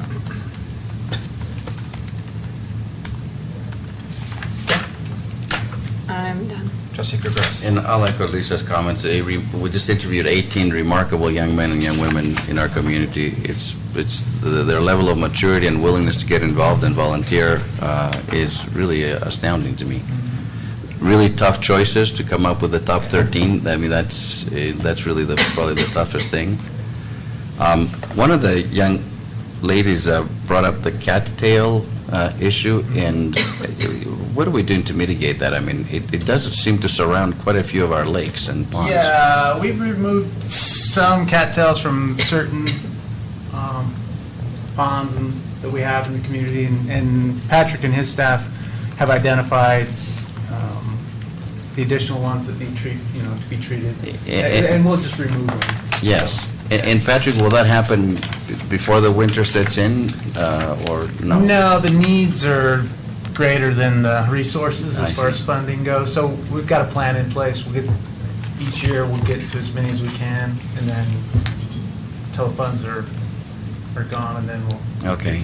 Is that something Boulder Valley or Boulder County Youth Corps can do, or is that complicated? I don't know if that's a project they would have the kids do or not, but we can talk to them about it, for sure. Yeah. Okay. Or a potential Eagle project, so you can take. Always look. A lot of times it requires heavy equipment.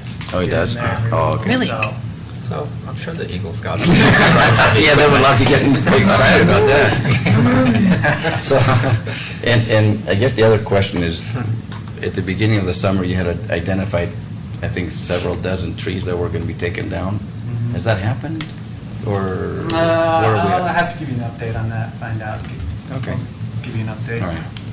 That's all I have. Thanks, Town Manager. I don't have anything. I'll just let Phyllis update the board on the candidates forum. Can you, so what is you sent us something in the digest, but where's Excel with their work with the light poles now? Excellent question. So they did an inventory of light poles, rated them. They identified 16 that were in need of immediate replacement. 6 of those have been replaced, and the other Really? 10 will be replaced this year. Wow. The one on Rock Creek Parkway at Near Pitkin. Yeah, at Pitkin. The issue with that is it's a special, it's special design specific to that roadway, so that it had to be special ordered. What we're talking about doing in the future is maybe ordering 2 or 3, and then we'll just have Excel store for us. And I think that would be great.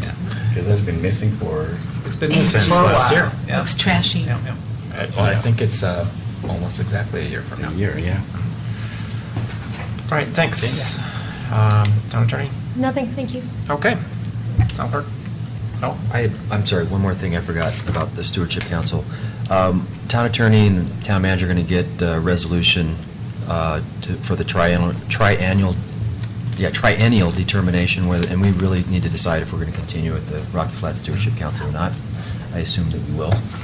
But we have to have that discussion, and then the Town Attorney will get this resolution soon. Okay, great. Sorry.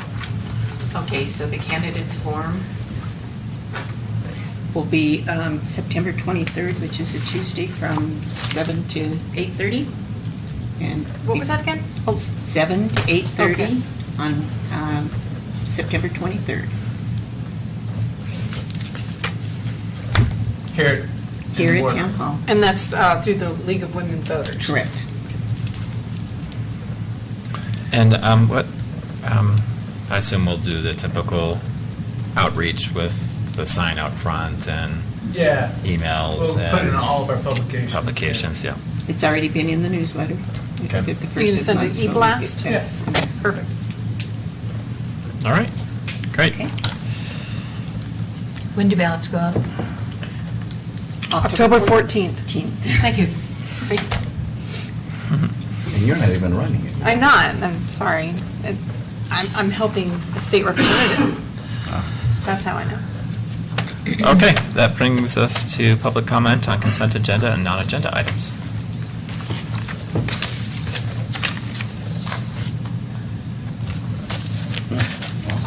Don't all come at once.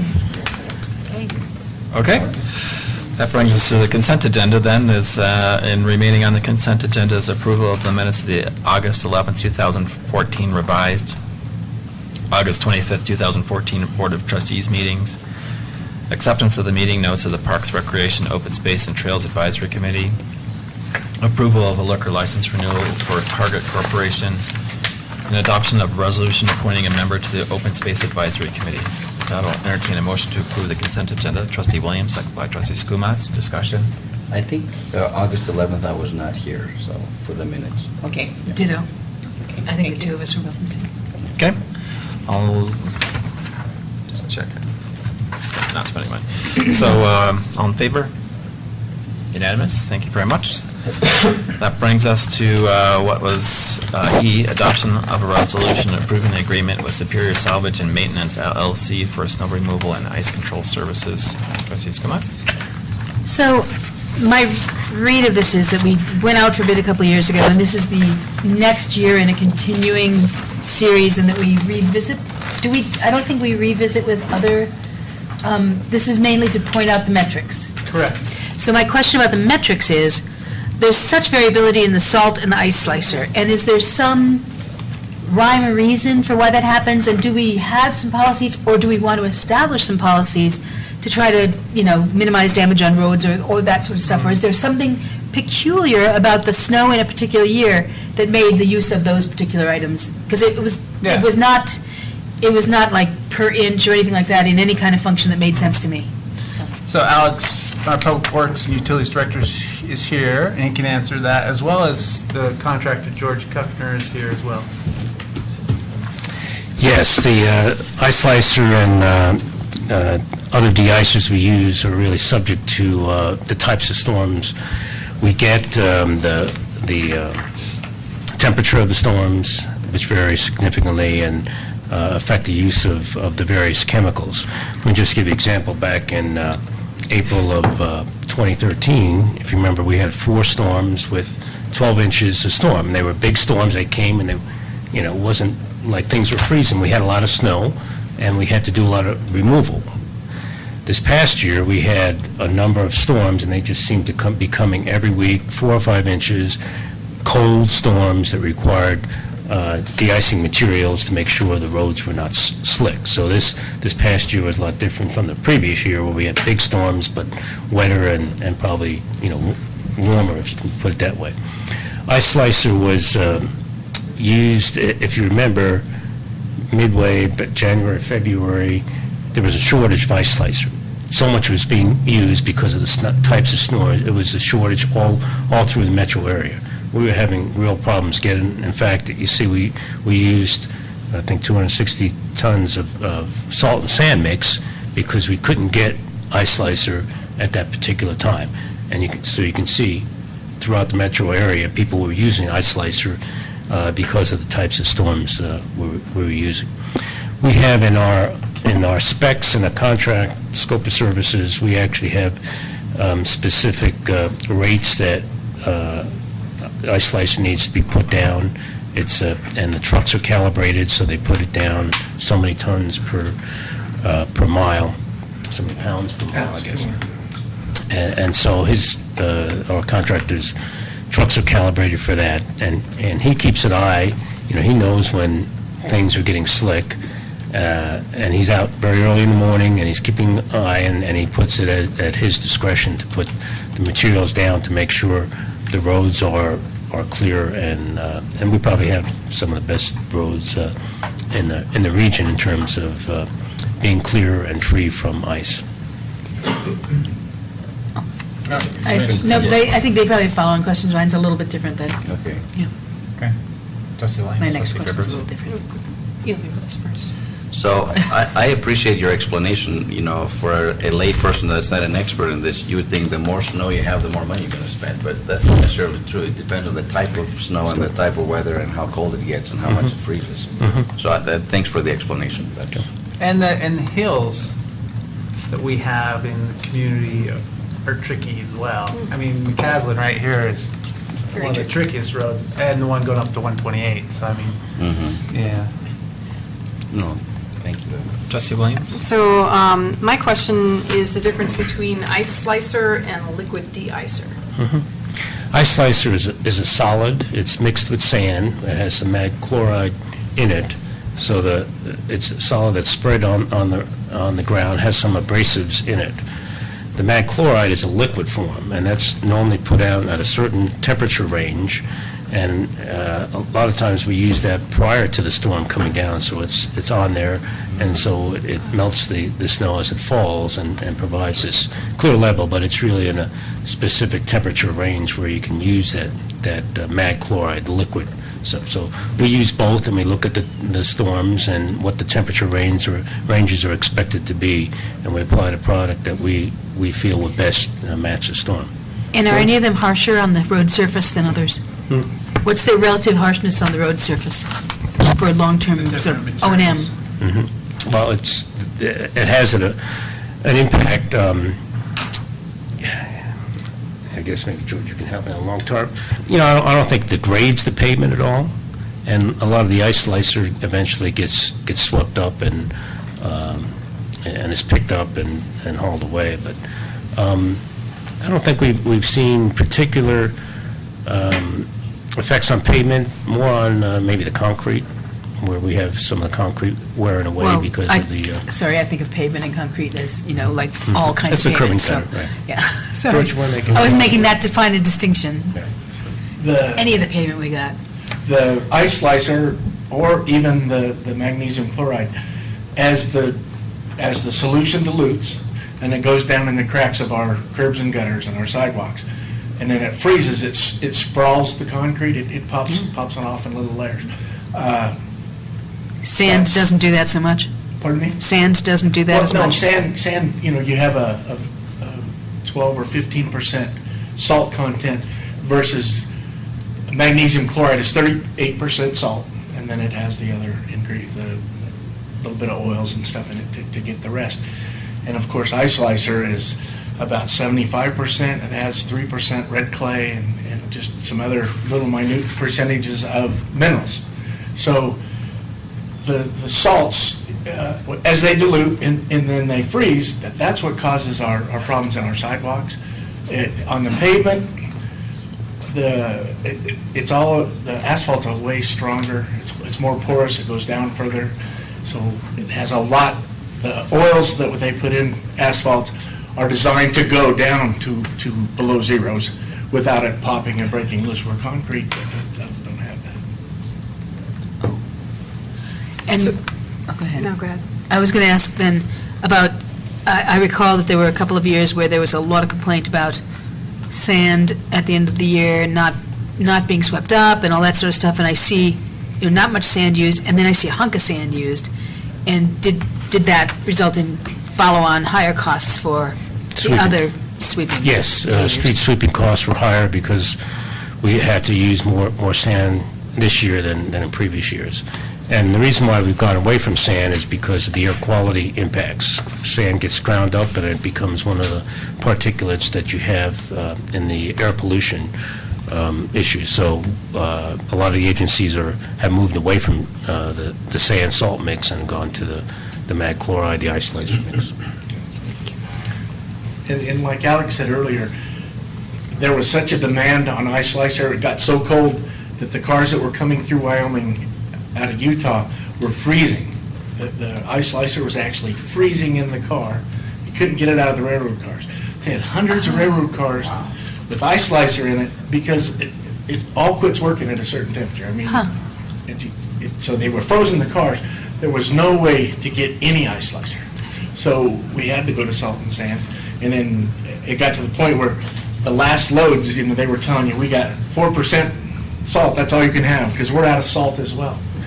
So it was kind of a unique situation that it got so cold and it froze in the cars. And it made it a lot tougher on us to try to keep the streets safe. So I'm just surmising that because it was incredibly cold last winter and we had a number of snow events, that's why the materials were up so high. And if we had a lot of snow events but it wasn't cold, I'm assuming we would not have as high a materials cost. Not even close. Because the colder it gets, the more material you have to put down to try to keep the street wet from icing back over. So when it gets cold like that, the only way to fight with it is with ice slicers, you put more down. If you can put a little sand down, the street still freezes, but you have a little bit of traction. But the streets are still slick. With ice slicer, we put down 200 pounds per lane mile, and the way we get them wet and keep them wet is you just keep them trucks rolling. You just keep them moving. Thanks. I must have selective memory. I don't remember last year being that cold. Oh, I do. Really? I guess it was. I thought it was. I was in Florida, yeah, that's right. Any other questions from the board? I thought we had moved to Chicago by accident. Yes, that was that bad. Any public comment or questions about this? Yes, and to answer your first question, we bid this out, I think, 2 years ago, and so we're going into our third year, and normally we bid this out every 4 years. Okay, thank you. No public comment or questions? Seeing none, board action. Trustee Skumatz. So I'd like to introduce Town of Superior Resolution Number R-46, Series 2014, a resolution of the Board of Trustees of the Town of Superior approving an agreement with Superior Salvage and Maintenance, LLC for snow removal and ice control services for the 2014-2015 season. Motion by Trustee Skumatz. Is there a second? Trustee Gregoris. Discussion? Phyllis? Gregoris? Yes. Hanson? Yes. Muckle? Yes. Skumatz? Yes. Williams? Yes. Very good. Thank you. That brings us to adoption of a resolution approving an agreement with Richmond Homes for property acquisition. Trustee Williams. And I wanted to say that I was pleased that we are getting good service from the local contractor on this. Yes, thank you, George. So I pulled this for two reasons. The number one reason, and I think the audience says it all at this point, that I'm wondering if the residents were notified. The residents that live near Richmond 11 and Richmond 15. And I hate to pass this on the agenda when there is no representation from those residents in those particular areas. So that concerns me. That's my number one concern. And then my second concern would be in what way could we protect this property from future boards in the future as to what can be done on this property and what it can be used for?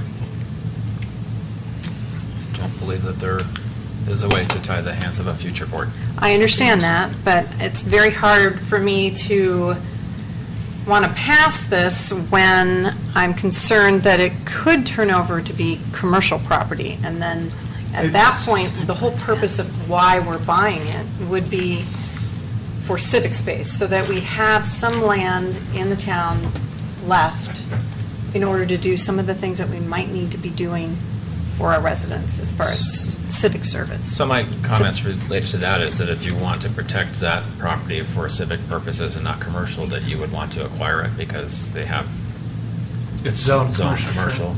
Right. It's a double-edged sword there, because I don't know what will happen in the future. So Yeah. we can buy it and it can end up turning commercial. So I don't know if that means rezoning it.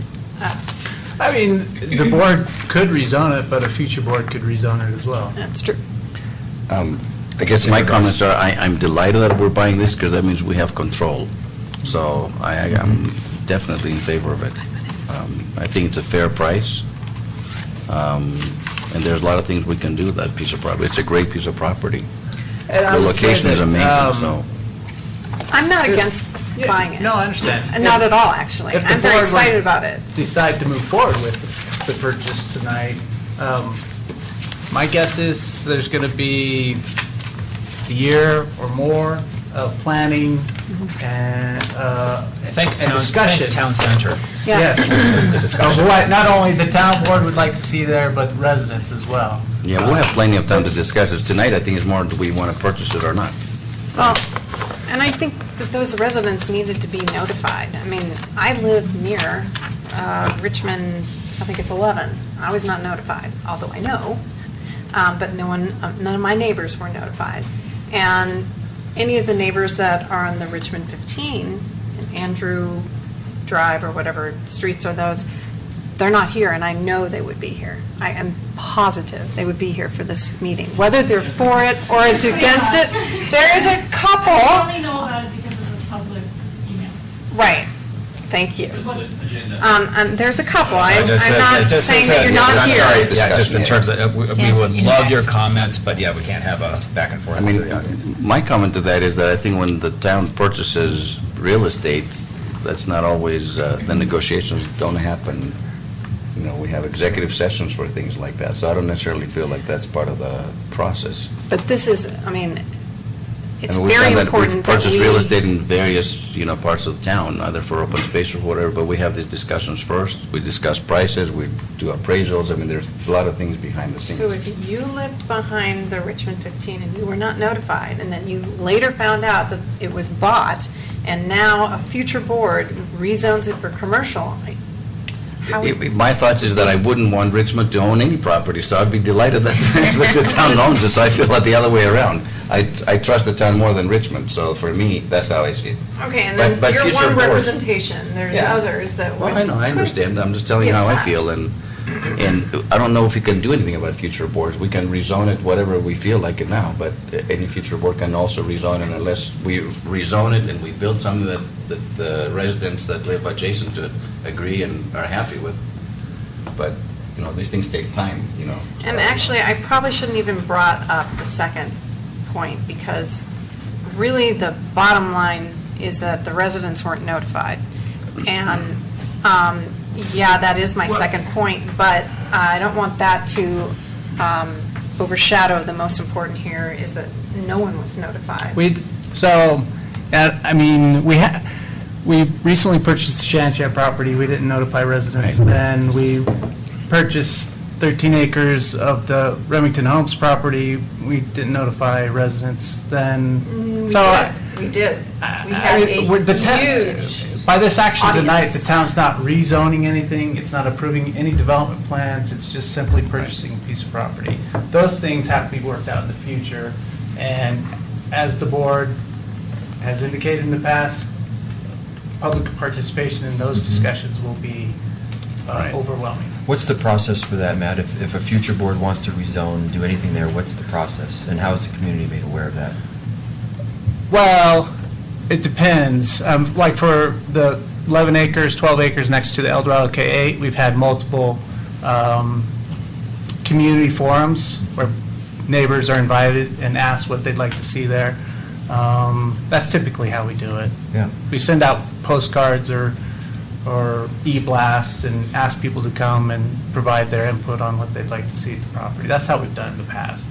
Yeah, I agree with this. I think this is a good idea because it gives us more control, puts us in the driver's seat here.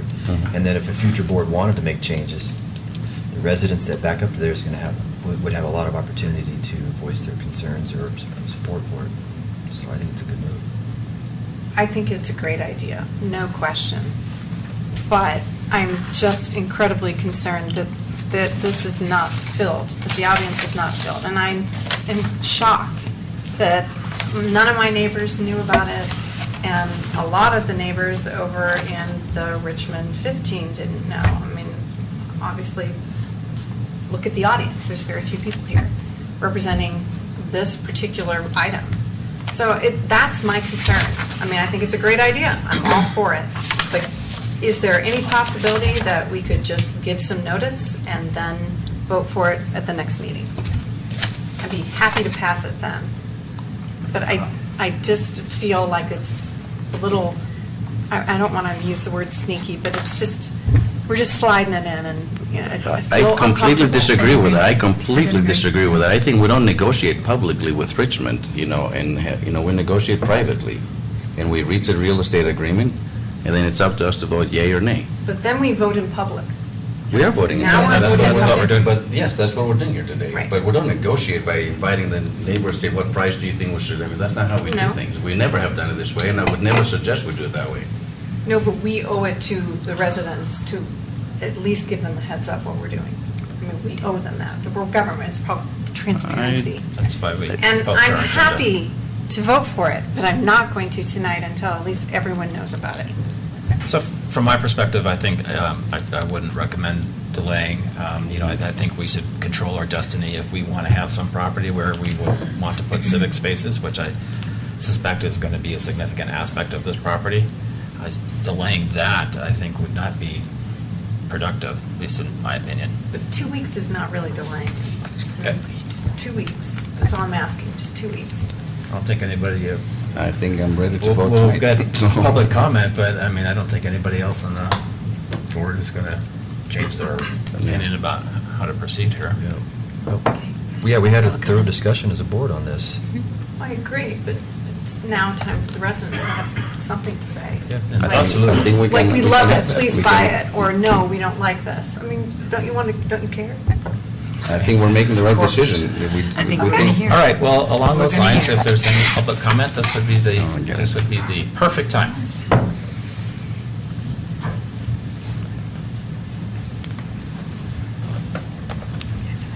Good evening. I'm Maureen Canwisher, 2335 Andrew Drive, Superior. And our home does line up directly with that space. And I've been here before talking to you about that same plot. And I do appreciate you letting us know. And it's not even necessarily that I'm against the town purchasing it at all. I just want to know what the plans are, because it's of vital importance to us, and everything that we have here in Superior is in our home. So my question is that I read one, it came out from the listserv that I'm on that gives the list of what's going on tonight. This was not on it. And then I got the Superior Town newsletter, and normally I wouldn't even read the agenda for this meeting because I thought I had already read the official one, and it was on it. That's the only reason that those of us that are here know about it, is by pure accident that I happened to read it that night. And I think, I don't expect you to involve everyone on a negotiation by any means. That would be stupid. But I think because there is history with that land, and we have a great concern of what happens to it, that we should be notified that there is an opportunity to buy it. Particularly when it was a 7-sentence agenda item that said, buy it for future use. And as a resident, we don't know what future use means. Until I was sitting here tonight, I didn't know that it was ideally for civic use. I don't know if they intend, or a future board intends to change it over to residential, the way I know some of you want to see happen. So we just want to know what's going on and what the plans are if there are any plans. Because I too agree, Richmond's not going to do anything with it unless they sell it. So why not have the town sell it? So I'm not so much in disagreement with that, but I do think that the residents have a right to know, particularly on that plot. Yeah, absolutely. I would imagine that when the time comes in the future, that there's going to be a significant community outreach, just like we've done with some of the other parcels in town, and say, what do you want to see here? And of course, the first residents that are going to get these invitations are going to be right around that area, just like the residents that are around the El Dorado KA property. Yeah. So you guys would be a big part of that outreach, absolutely. Yeah, and I think if I know my neighbors, and certainly I know my immediate neighbors, we will be part of that. It's Yes. very important to us. Yep, and you'd be notified with probably mailings and email blasts and newsletters and all that kind of stuff. So this certainly was not an opportunity to be less than transparent here. That was not the intent. The intent was to get the best price possible, and I think that we got a good price for this piece of property. How much was the price, can I ask? 1.2. 1.2 million. Really? That is a great price. Not bad. Yeah. So, you raise an interesting question, could we tell you what is going to happen on the property? I don't think that anybody knows. I don't think any person here actually knows what that would look like, and my guess is that this process will take several years to occur to try to figure that out. That's what we needed to hear, because I know that there are people on this board who do want to see it switched over to residential, and we clearly don't, so. Yeah. Thank you. Thank you very much. Well, and the other concern is there's no one here to represent the El Dorado K through 8 property either, and they don't have any input. The El Dorado K through 8 property is ours. I know, but This they're helps missing at the table expedite here. What's that? This helps expedite the process of where we control the By a few school miles, site. right. And I Unless think- Clint is an advocate for that. So, but. Well, Yes. I'm here to talk about the Colton McCaslin Remington or Richmond parcel. So I've got several concerns about it, and the first would be you're spending 1.2 million of a roughly $7 million reserve. That's 17% of the reserve, and that's a significant number. So that's point number one. As of Friday morning, I got a call from a colleague asking me about the Richmond parcel there. And I said, told him about how it was in the comp plan for commercial and how it was probably going to be there for a long time. And then I get the agenda via email, and I said, this is crazy. I called him back and I said, you're not going to believe this, but the town's looking to buy it. And I had no idea. I'm very much aware of the potential for controlling the destiny on that property, and I understand those issues and appreciate them and could be convinced that that's a good reason to buy it. But what I guess concerns me the most is how something in the comprehensive plan goes from commercial to we need to buy it. And my read is that happened in executive session, and I don't think that's right, that a decision of that magnitude gets made in executive session.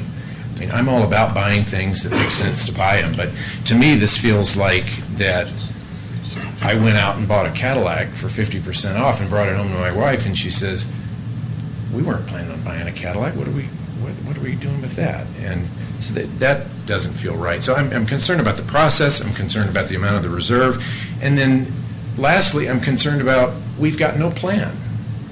We've got no plan. Are we going to put ball fields there? Are we going to leave it natural open space?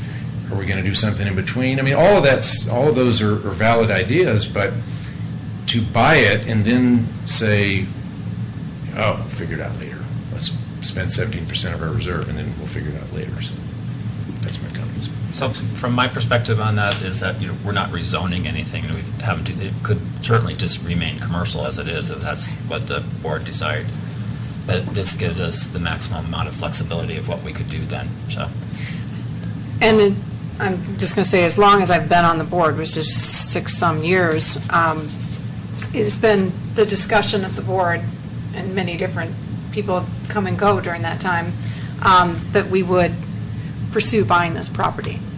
I mean, it's been discussion for a very long time. Yeah, this isn't new. It's that Richmond, up to a certain point, weren't interested. So finally, I think they realized that this board is not amenable to, having Richmond develop anything in that property, and at some point they said, well, we might as well get something out of it and get out of Superior, because we're never going to build here. They were So- asking for much more. Yeah, I mean, I think the town negotiated a great price, and I think this is a great purchase for this town.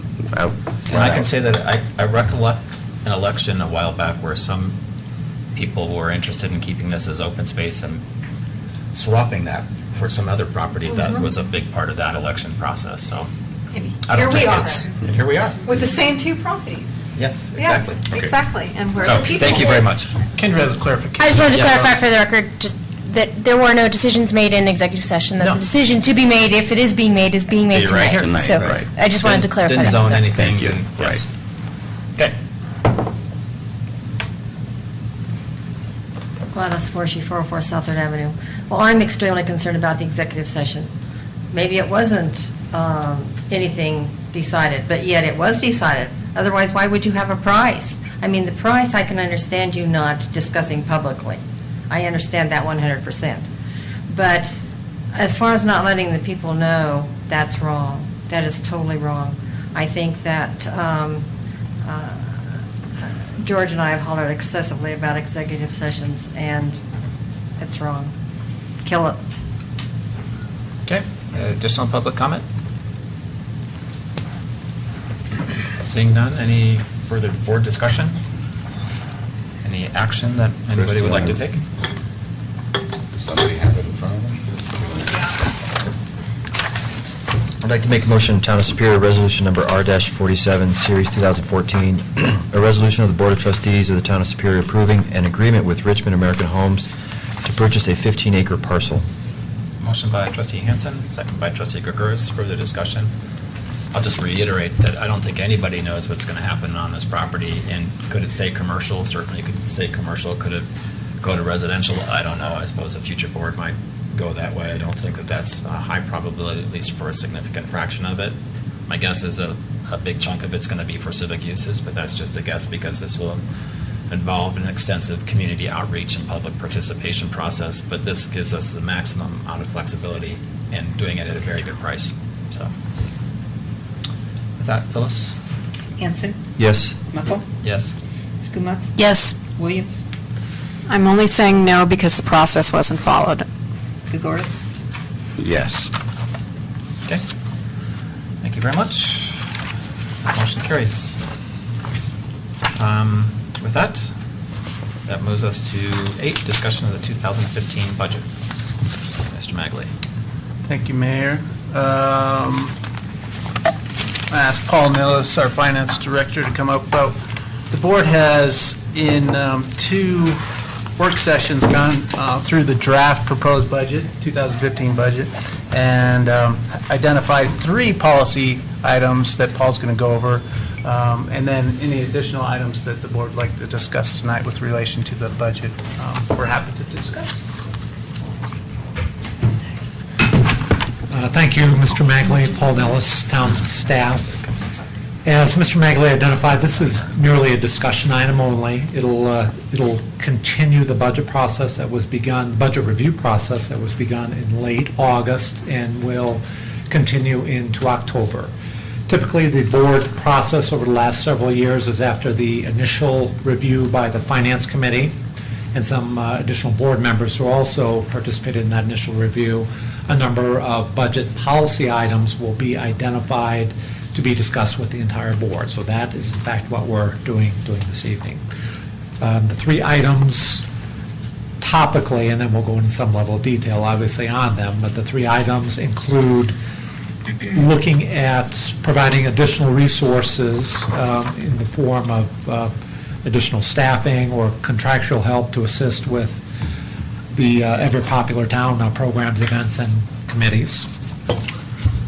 Second item is around reviewing accelerated construction of a school parcel park improvement site. This is the site immediately adjacent to El Dorado K-8 Middle School, or K through Middle School.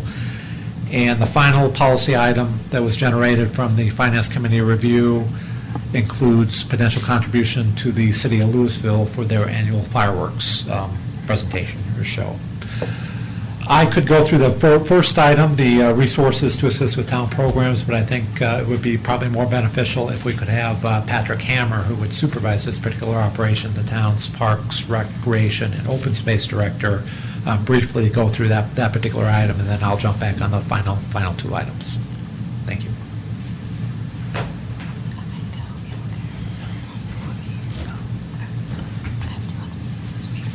Thank you, Paul. Patrick Hammer, town staff.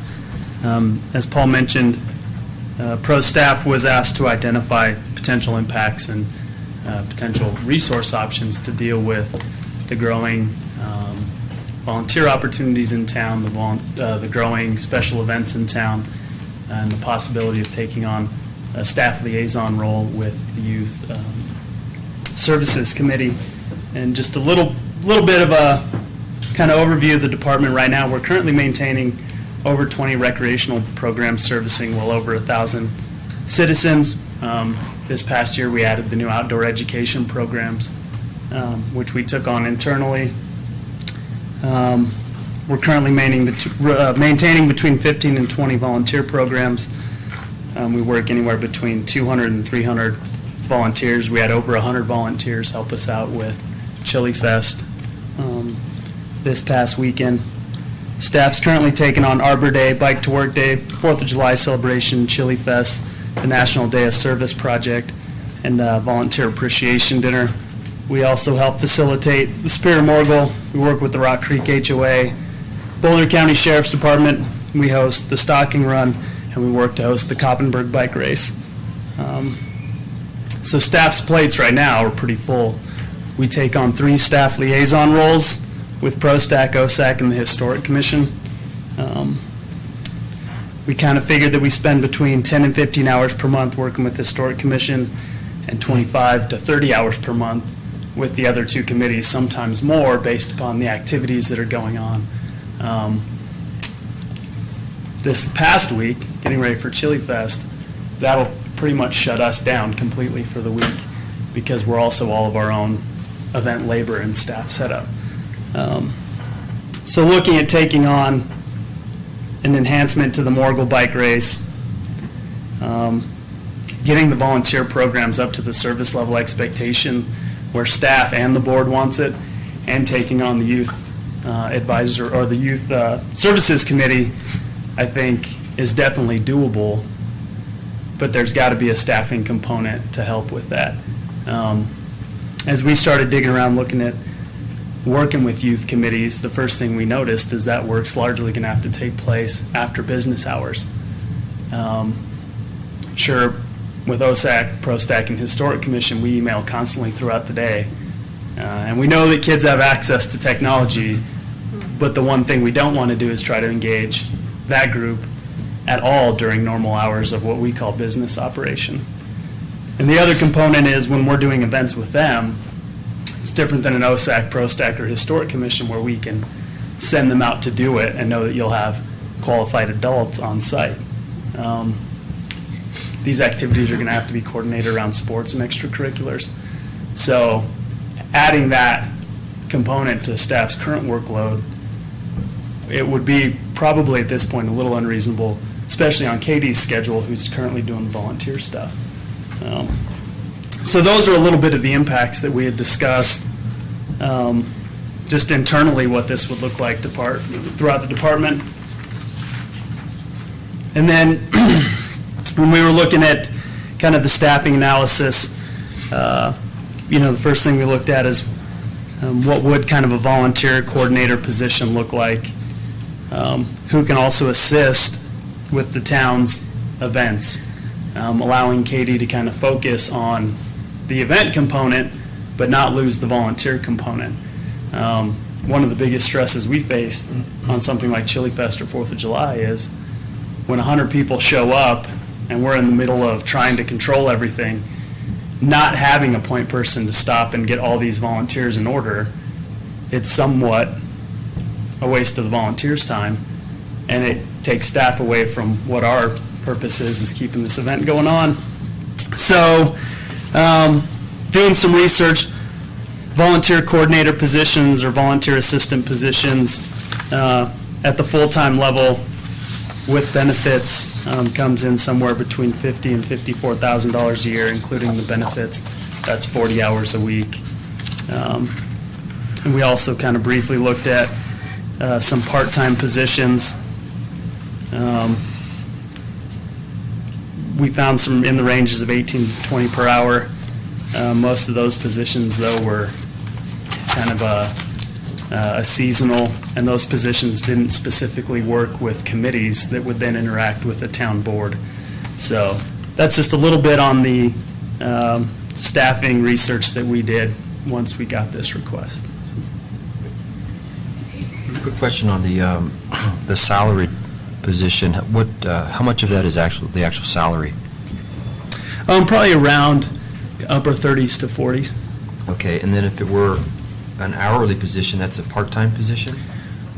We were thinking that that could potentially be a part-time position, knowing that certain times of the year there would obviously be the need for that person to be around 40 hours. Okay. It would be 40 hours. I would say during the peak of what we call peak season is when we kind of start at Arbor Day up through now, Chili Fest. It would kind of, I would imagine, be an all hands on deck to help us keep the volunteer programs running at the level that we need and what I think the town expects. And then maybe a taper down in, the off winter months. Okay, so you'd still need benefits to be tied to that, even if it's a part-time position? Yes. Okay. Once they go over 30 hours, they receive part-time benefits, yep. So is that 30 hours at any time, or on average 30 hours? Average. I'm hearing average. It's on average, yeah. So are you recommending the full-time position? I am recommending the full-time position, based on my conversations with Patrick. That's great. And have you thought about contracting out this position, and do you think that would make sense at all? We had a discussion about that, but it's difficult with the contract because, well, I don't know, Patrick.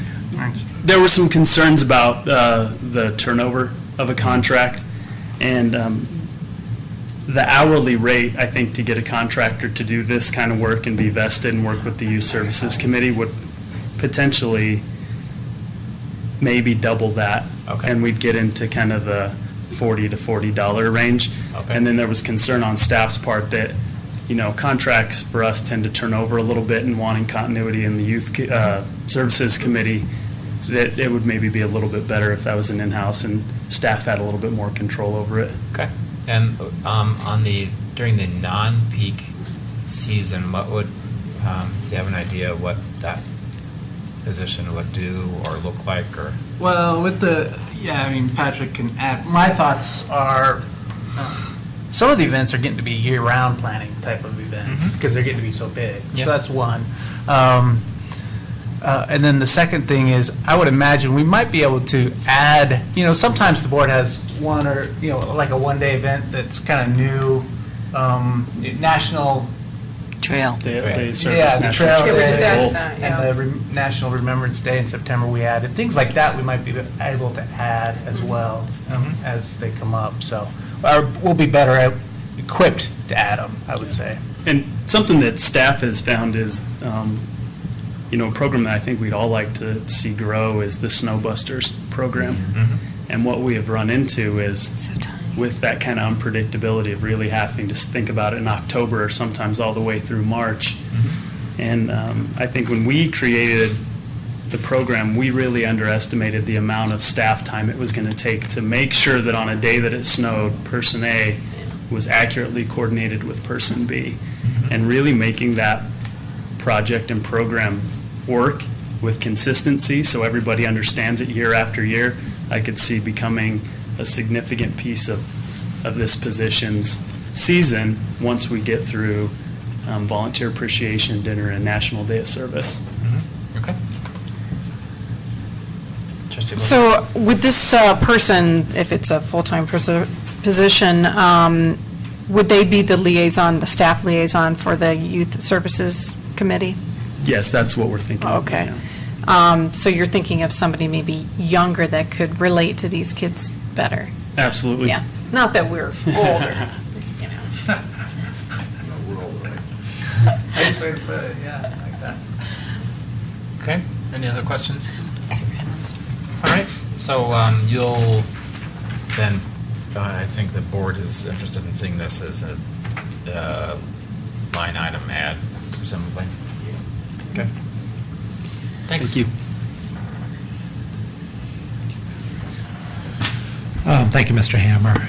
And specific to working this and potentially any other modifications we have into the budget, obviously, the budget now presented to the Finance Committee is a balanced budget. So staff will work incorporating this and making appropriate adjustments for the board's final consideration. The board will have 2 additional reviews of the budget at the following 2 meetings, and we'll make sure we highlight any modifications we propose to the initial budget. So just presumably this would come from, well, it would reduce the transfer into capital projects by the amount that this person would cost with benefits. Is that an accurate summary, or would we find money from someplace else? That could be one source, Mayor. Some other sources that we've initially looked at, and we're trying to fine-tune some of these, so they're not finalized yet, but our Public Works Director, Alan Arnello, and his staff have been actually working with the state of Colorado to try to secure a grant to assist with a material project we have at the wastewater treatment plant this year. It's a clarifier upgrade project. It's about a $500,000 project. The state actually has given us very favorable indications that they would fund up to $400,000 of that particular project. So that among itself could help, could fund this over the 5-year program. Staff has also looked at some additional revenue enhancements. So just let's go back to that. So those are in different funds, but that would decrease the transfer then that would be anticipated from general revenue to District Number 1? That is correct. So again, said another way, maybe for our viewing public, is that we support our utility operations with sales and use tax revenues. So as much as those utility operations can find revenue from other sources, in this particular case, a grant from the state, those particular sales and use tax revenues could stay in the general fund and be used for example, funding this particular position. Thank you for the clarification, Mayor. And additionally, we, as I think has been reported recently by the manager and others, unfortunately, we had some recent hail activity, and we were seeing a preponderance of roof replacements. Well, anecdotally, that generates, albeit one time, but that generates one-time building use tax revenues for the town, as well as plan check and permit fees. So there are a number of those smaller revenue sources that we're looking at as well. So again, staff will review alternatives and provide those alternatives to the board. So you're saying you like hailstorms? In some I'm not sure I said that, but please don't tell us about it. In a circuitous way, you could perhaps infer that, Trustee Gregorius, yes. They like hail and dry, hot summers. And Perhaps not cold associate- winters. Right. People So just spend money watering. I see, yes.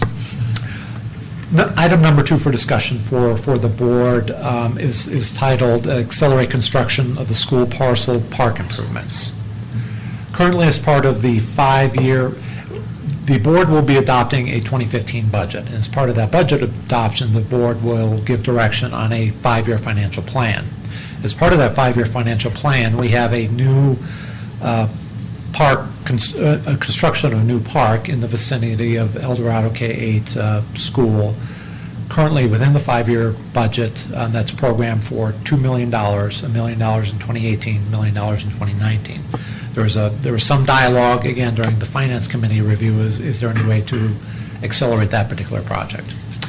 And although we can appreciate that, let me give a little bit of background without going into the detail of the budget. Typically, when the town budgets and the board, the direction the board gives us to budget is to maintain our existing assets first and foremost, and then potentially any additional revenues available. We look at a number of things, but one of the items is investment of new amenities within the community, which arguably this park would be. So for the next, I would say, 3 years, from 2015 to 2017, the vast, vast majority of our available capital revenues are doing just what I mentioned first. They are maintaining existing assets. Predominantly, it relates to a continuation of the aggressive street rehabilitation program. Again, we have budgeted $2.5 million in 2015 to complete that particular program in the residential neighborhoods, and then we need to expand that program to start working on some of the arterials we have throughout town. That is the predominant lion's share of what's taken the revenues over the next several years, but against a vast preponderance of revenues are being used to maintain existing assets. So from a 5-year fiscal planning scenario, really available revenues only come in 2018 and 2019.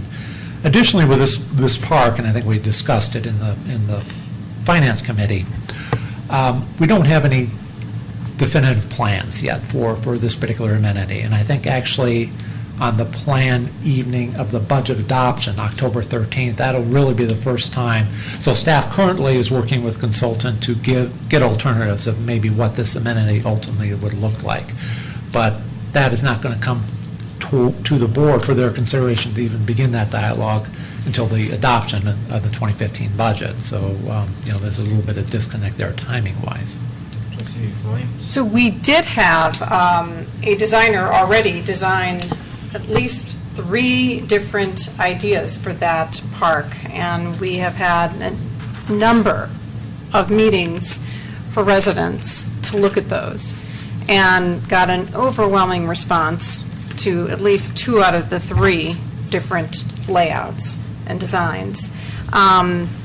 So it hasn't been brought to the board, but it's ready to be brought to the board at any moment. And the other thing is, I'm fine with the 1 million being budgeted, but if we could break it up and start it maybe in 2 years, and it's systematically 200,000 here, the next year, so that there's progress being made on it.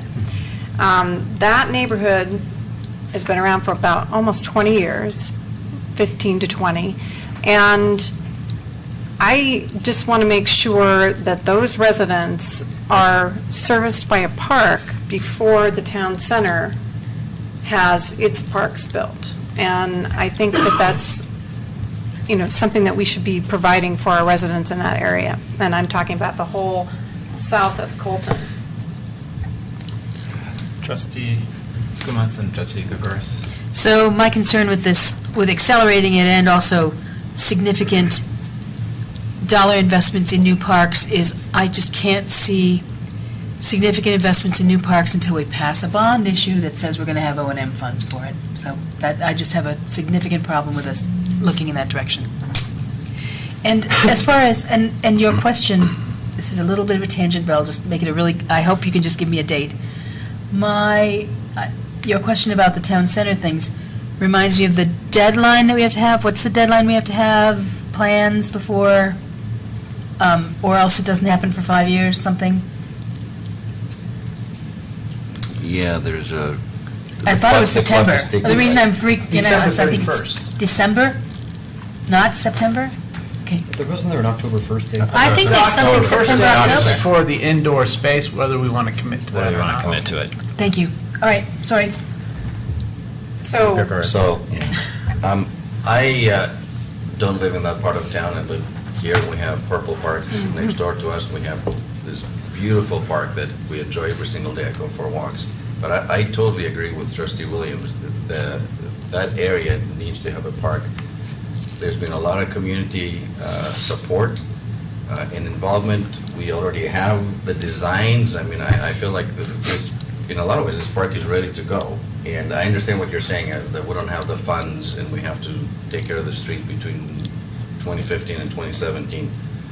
But I agree with you, Deborah. If there's some way that we can open up the discussion, at least to say, is there something that we can begin doing a year sooner, or maybe I would fully support that. I just think, now, I wouldn't tie it into the town center necessarily with parks, but I think that is a parcel that is a gem for that area, south of Colton. And It will be, yes. it will be, and the idea of waiting for another 4 years, really, it just seems so far away from now. Yeah. They've been waiting for a long time. So my- And of course, BBSD had it, and we were getting Right. it back now and all that, so I feel like it's in our hands.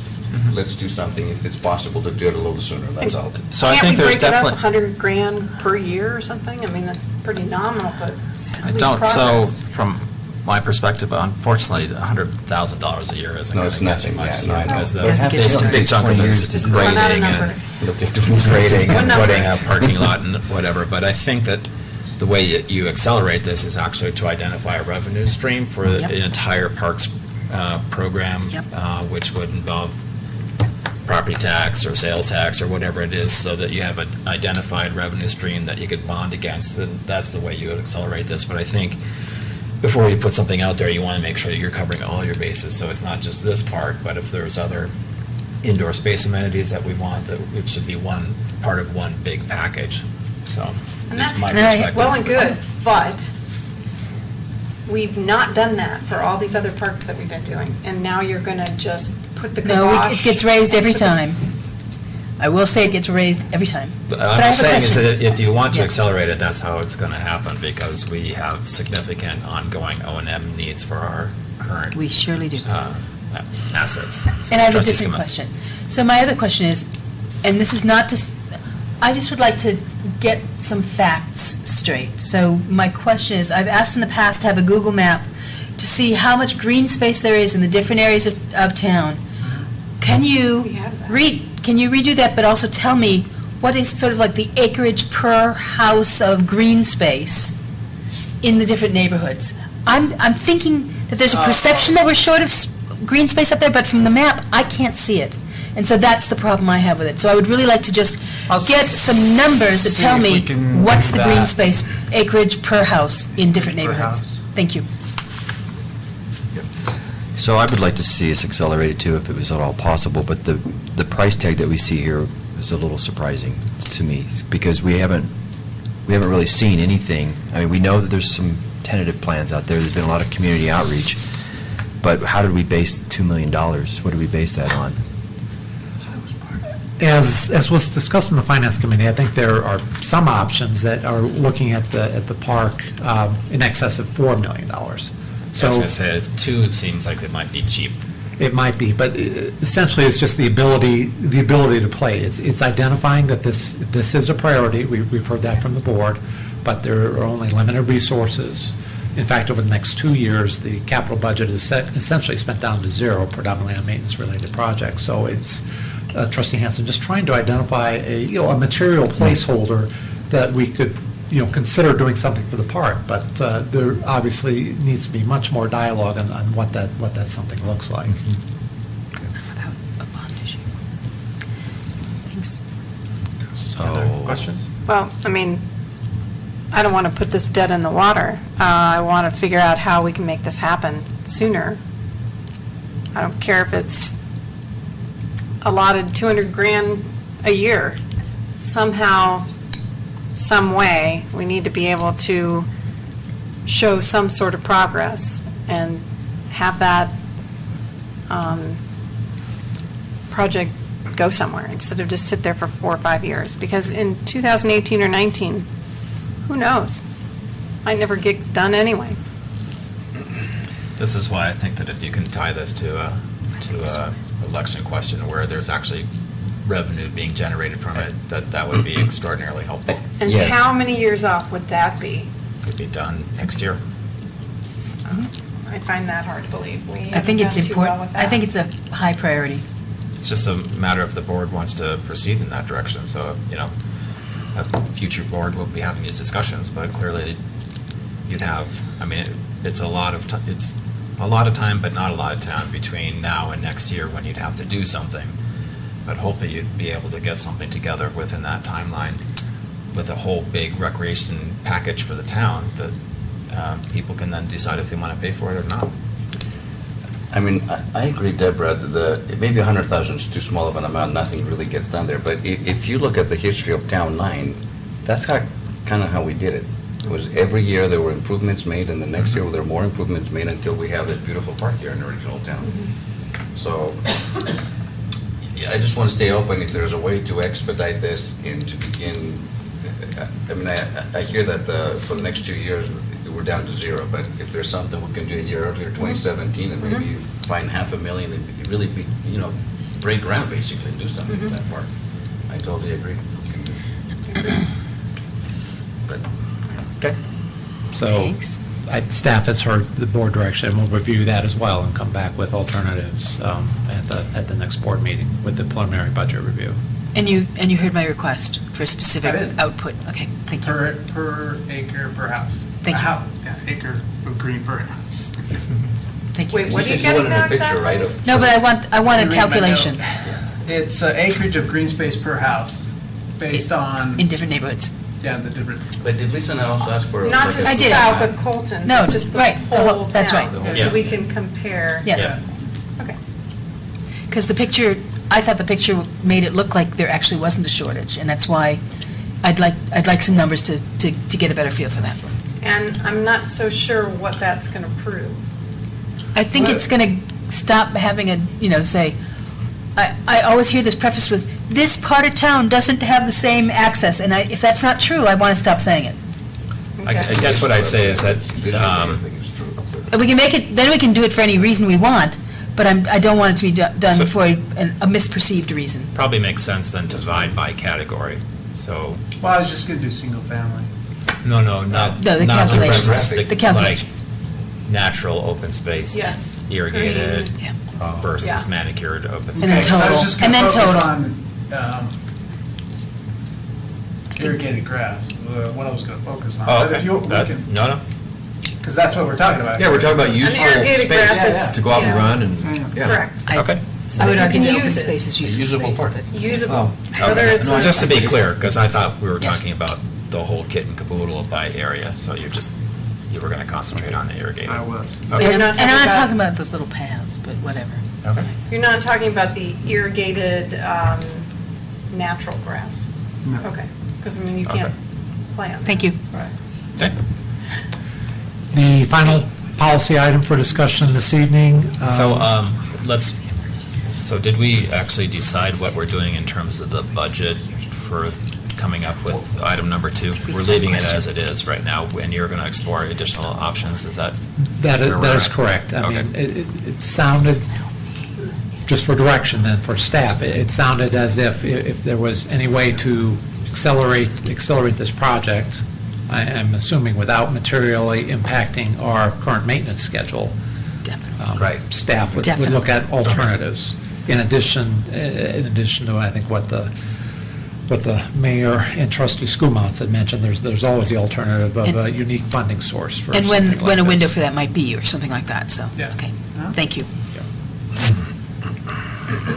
No other questions on that particular item. The final policy discussion that was recommended to be brought forward this evening by the Finance Committee had to do with contribution to the city of Louisville for their annual fireworks show.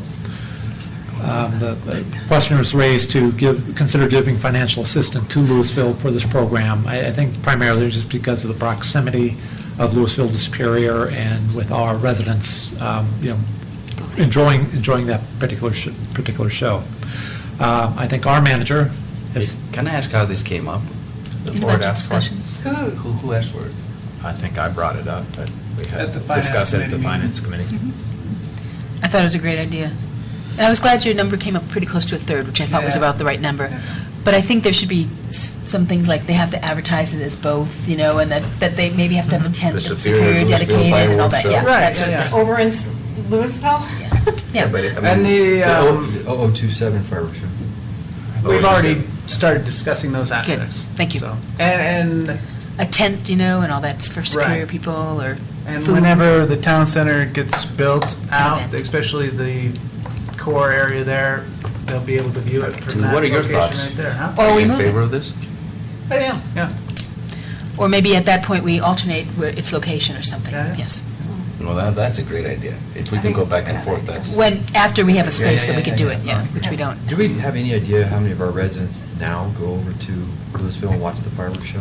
You can see it from the back. You don't need to go. I think a lot. I see a lot of people there. Yeah. Yeah. I think a lot, and I think to be given permission, more like permission in a sense, by contributing to it, I think would be a really appropriate thing, and make it even more people showing up. If we can name it Superior, Louisville Superior, that would be great. Yeah. I'm all for Yes. sharing services with Louisville, but I like this one. I don't know, I don't feel too comfortable about the fireworks.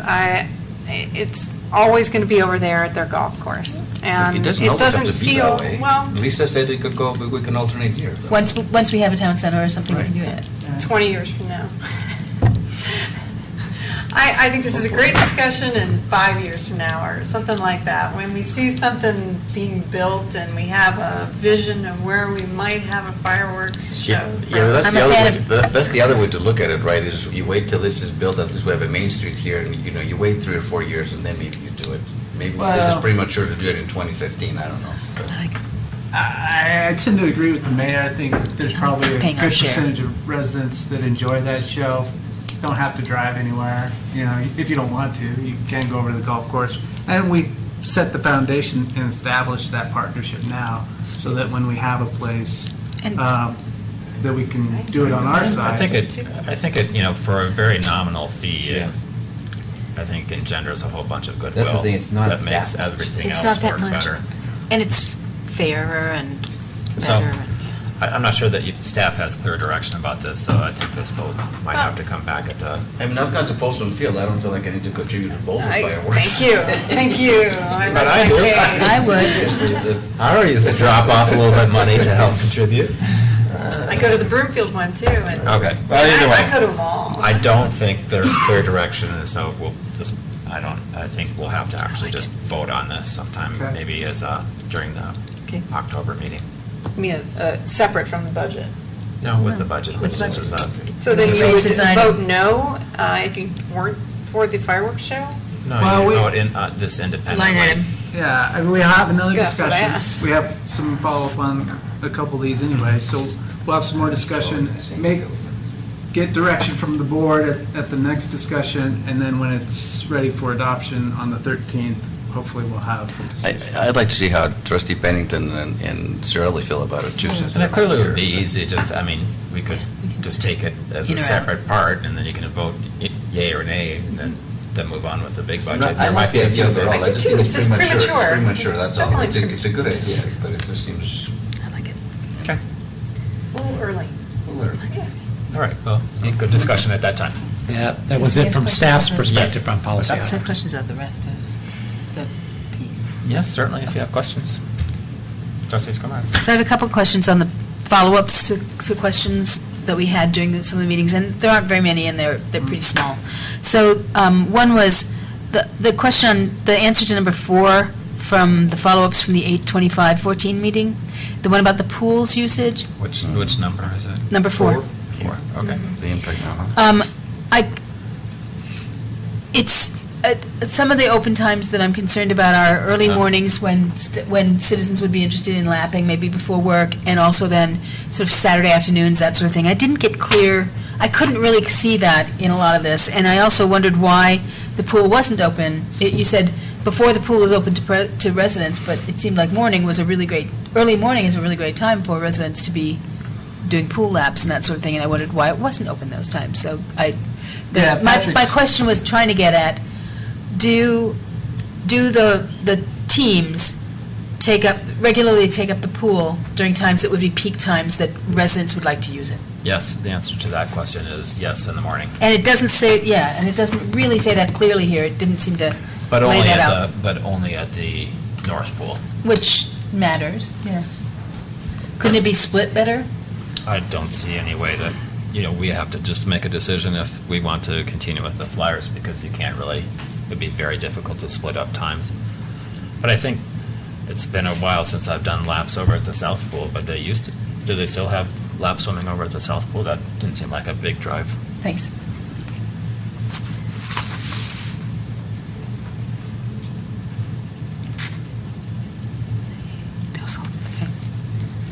Actually, I think that was my main one. Okay.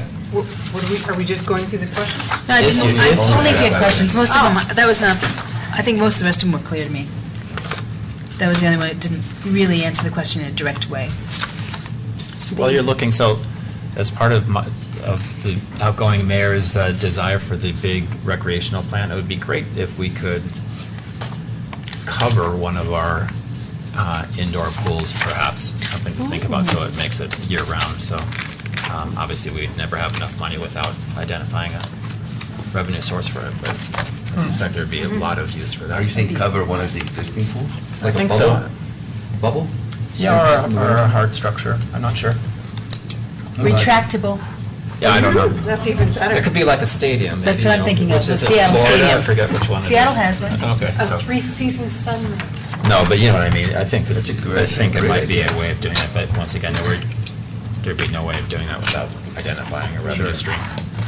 And thanks for accommodating my schedule on the finance committee meetings. Okay, sorry. That's a great idea. So the cable franchise, I guess the word cable is not the word that I was getting at. I think the word was TV service. I'm sorry, which? I'm sorry, number six, Six, cable okay. franchise. To me, the word cable is not exactly what I was envisioning here, was TV service providers. So not just cable as the medium, but if we're doing a franchise with Comcast and they're the only cable company in the whole area, obviously we're going to only do them as our franchise because that's the only option there is. But if we open up the option to TV service providers, there are others, whether it's broadband or Dish or whatever. So my question is, why are we franchising? Why do we even need to do that? And then, can't we offer something else other than that? I mean, why We're are... not able to franchise internet and broadband services. Got that. At all. I know internet, but, State law prohibits it. so does that throw out Dish? Is that broadband? Oh, okay. Okay. So let I me didn't ask know that this. terminology. Why are we franchising? Why do we need a franchise contract with Comcast? Why don't, this might 'Cause be an of interesting, Sunk cost. yeah, It's- but it might be interesting to get a brief memo about why there are franchise agreements. This is Okay. there's an extensive history of why franchises occur in terms of monopolies and what using. benefit are infrastructure they cost. to our residents? Mhm. Okay, that would be helpful. To not have 3 sets of cable through a town, that's, yeah. But it's a good question. Yeah. I don't think we need a treatise on it, but it's a relatively succinct good, memo. yeah. Yeah, memo's good. Gotcha. But that was where I was Okay. going there. The town attorney, we're scheduling an annual review of services in September. Is that the 22nd meeting? So the plan is, my review, the town attorney's review, we'll send out the evaluation forms this week to the board. Okay. Due to the mayor by October 1st, and then the board could have an executive session on October 13th to discuss those reviews with myself and the town attorney. So there is time to get your review in by October 1st. Okay.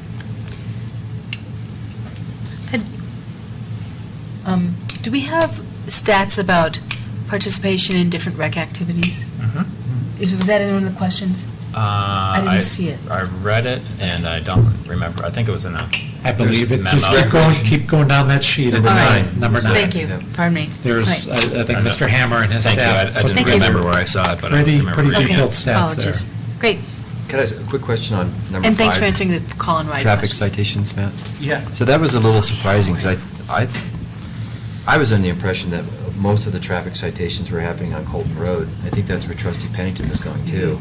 So to see that more than twice as many are on McCaslin, is that where the 60% of non-residents are getting citations is on McCaslin? I'm not sure. 'Cause that would make I'm not sense. sure if it's broken down that way or not. I mean, that data wasn't given to me. That would make And sense, it though. would be that great would to make have that data for 1 year ago, too. I'm wondering if it's all happening Oh, because okay. of the 25-mile speed limit or something, so. Well, that Is it, wasn't- is it easy, is it easy to get the, Yeah, I can get those same stats for the year stats. before? And Sorry. actually, I'm surprised because the areas that I see most traffic issues are actually on Colton, Yeah. and it's twice as many citations on Rock Creek Parkway. That was Trustee Pennington's concern, is that we were singling out Colton Colton. Road. But to see So that it's it's not more the than case. twice as many on McCaslin. And That's from January 1st of this year till now, or Right. till not today. All So three. The 25-mile-an-hour speed limit, when did that wasn't too long ago. That was just, That wasn't a year ago. no, that was just, what, 4 months ago? Oh, on Colton? For the bridge. Oh, no, on, Oh, yeah. Gaslin. Yeah, that was maybe 4 or 5 months ago. yeah, so we can't blame it all on that. No. We could. It could, I mean, there seriously could just be a boatload of them all in the last 4 months. That's true. That's true. That's what I'm guessing happened. That's why I want to know last year's numbers. Yeah. On McCaslin, you mean? Yeah. I thought there was a lot of I'll give you citations last coming year's down for the those hill. 3 areas. Yes, please. Yep, okay.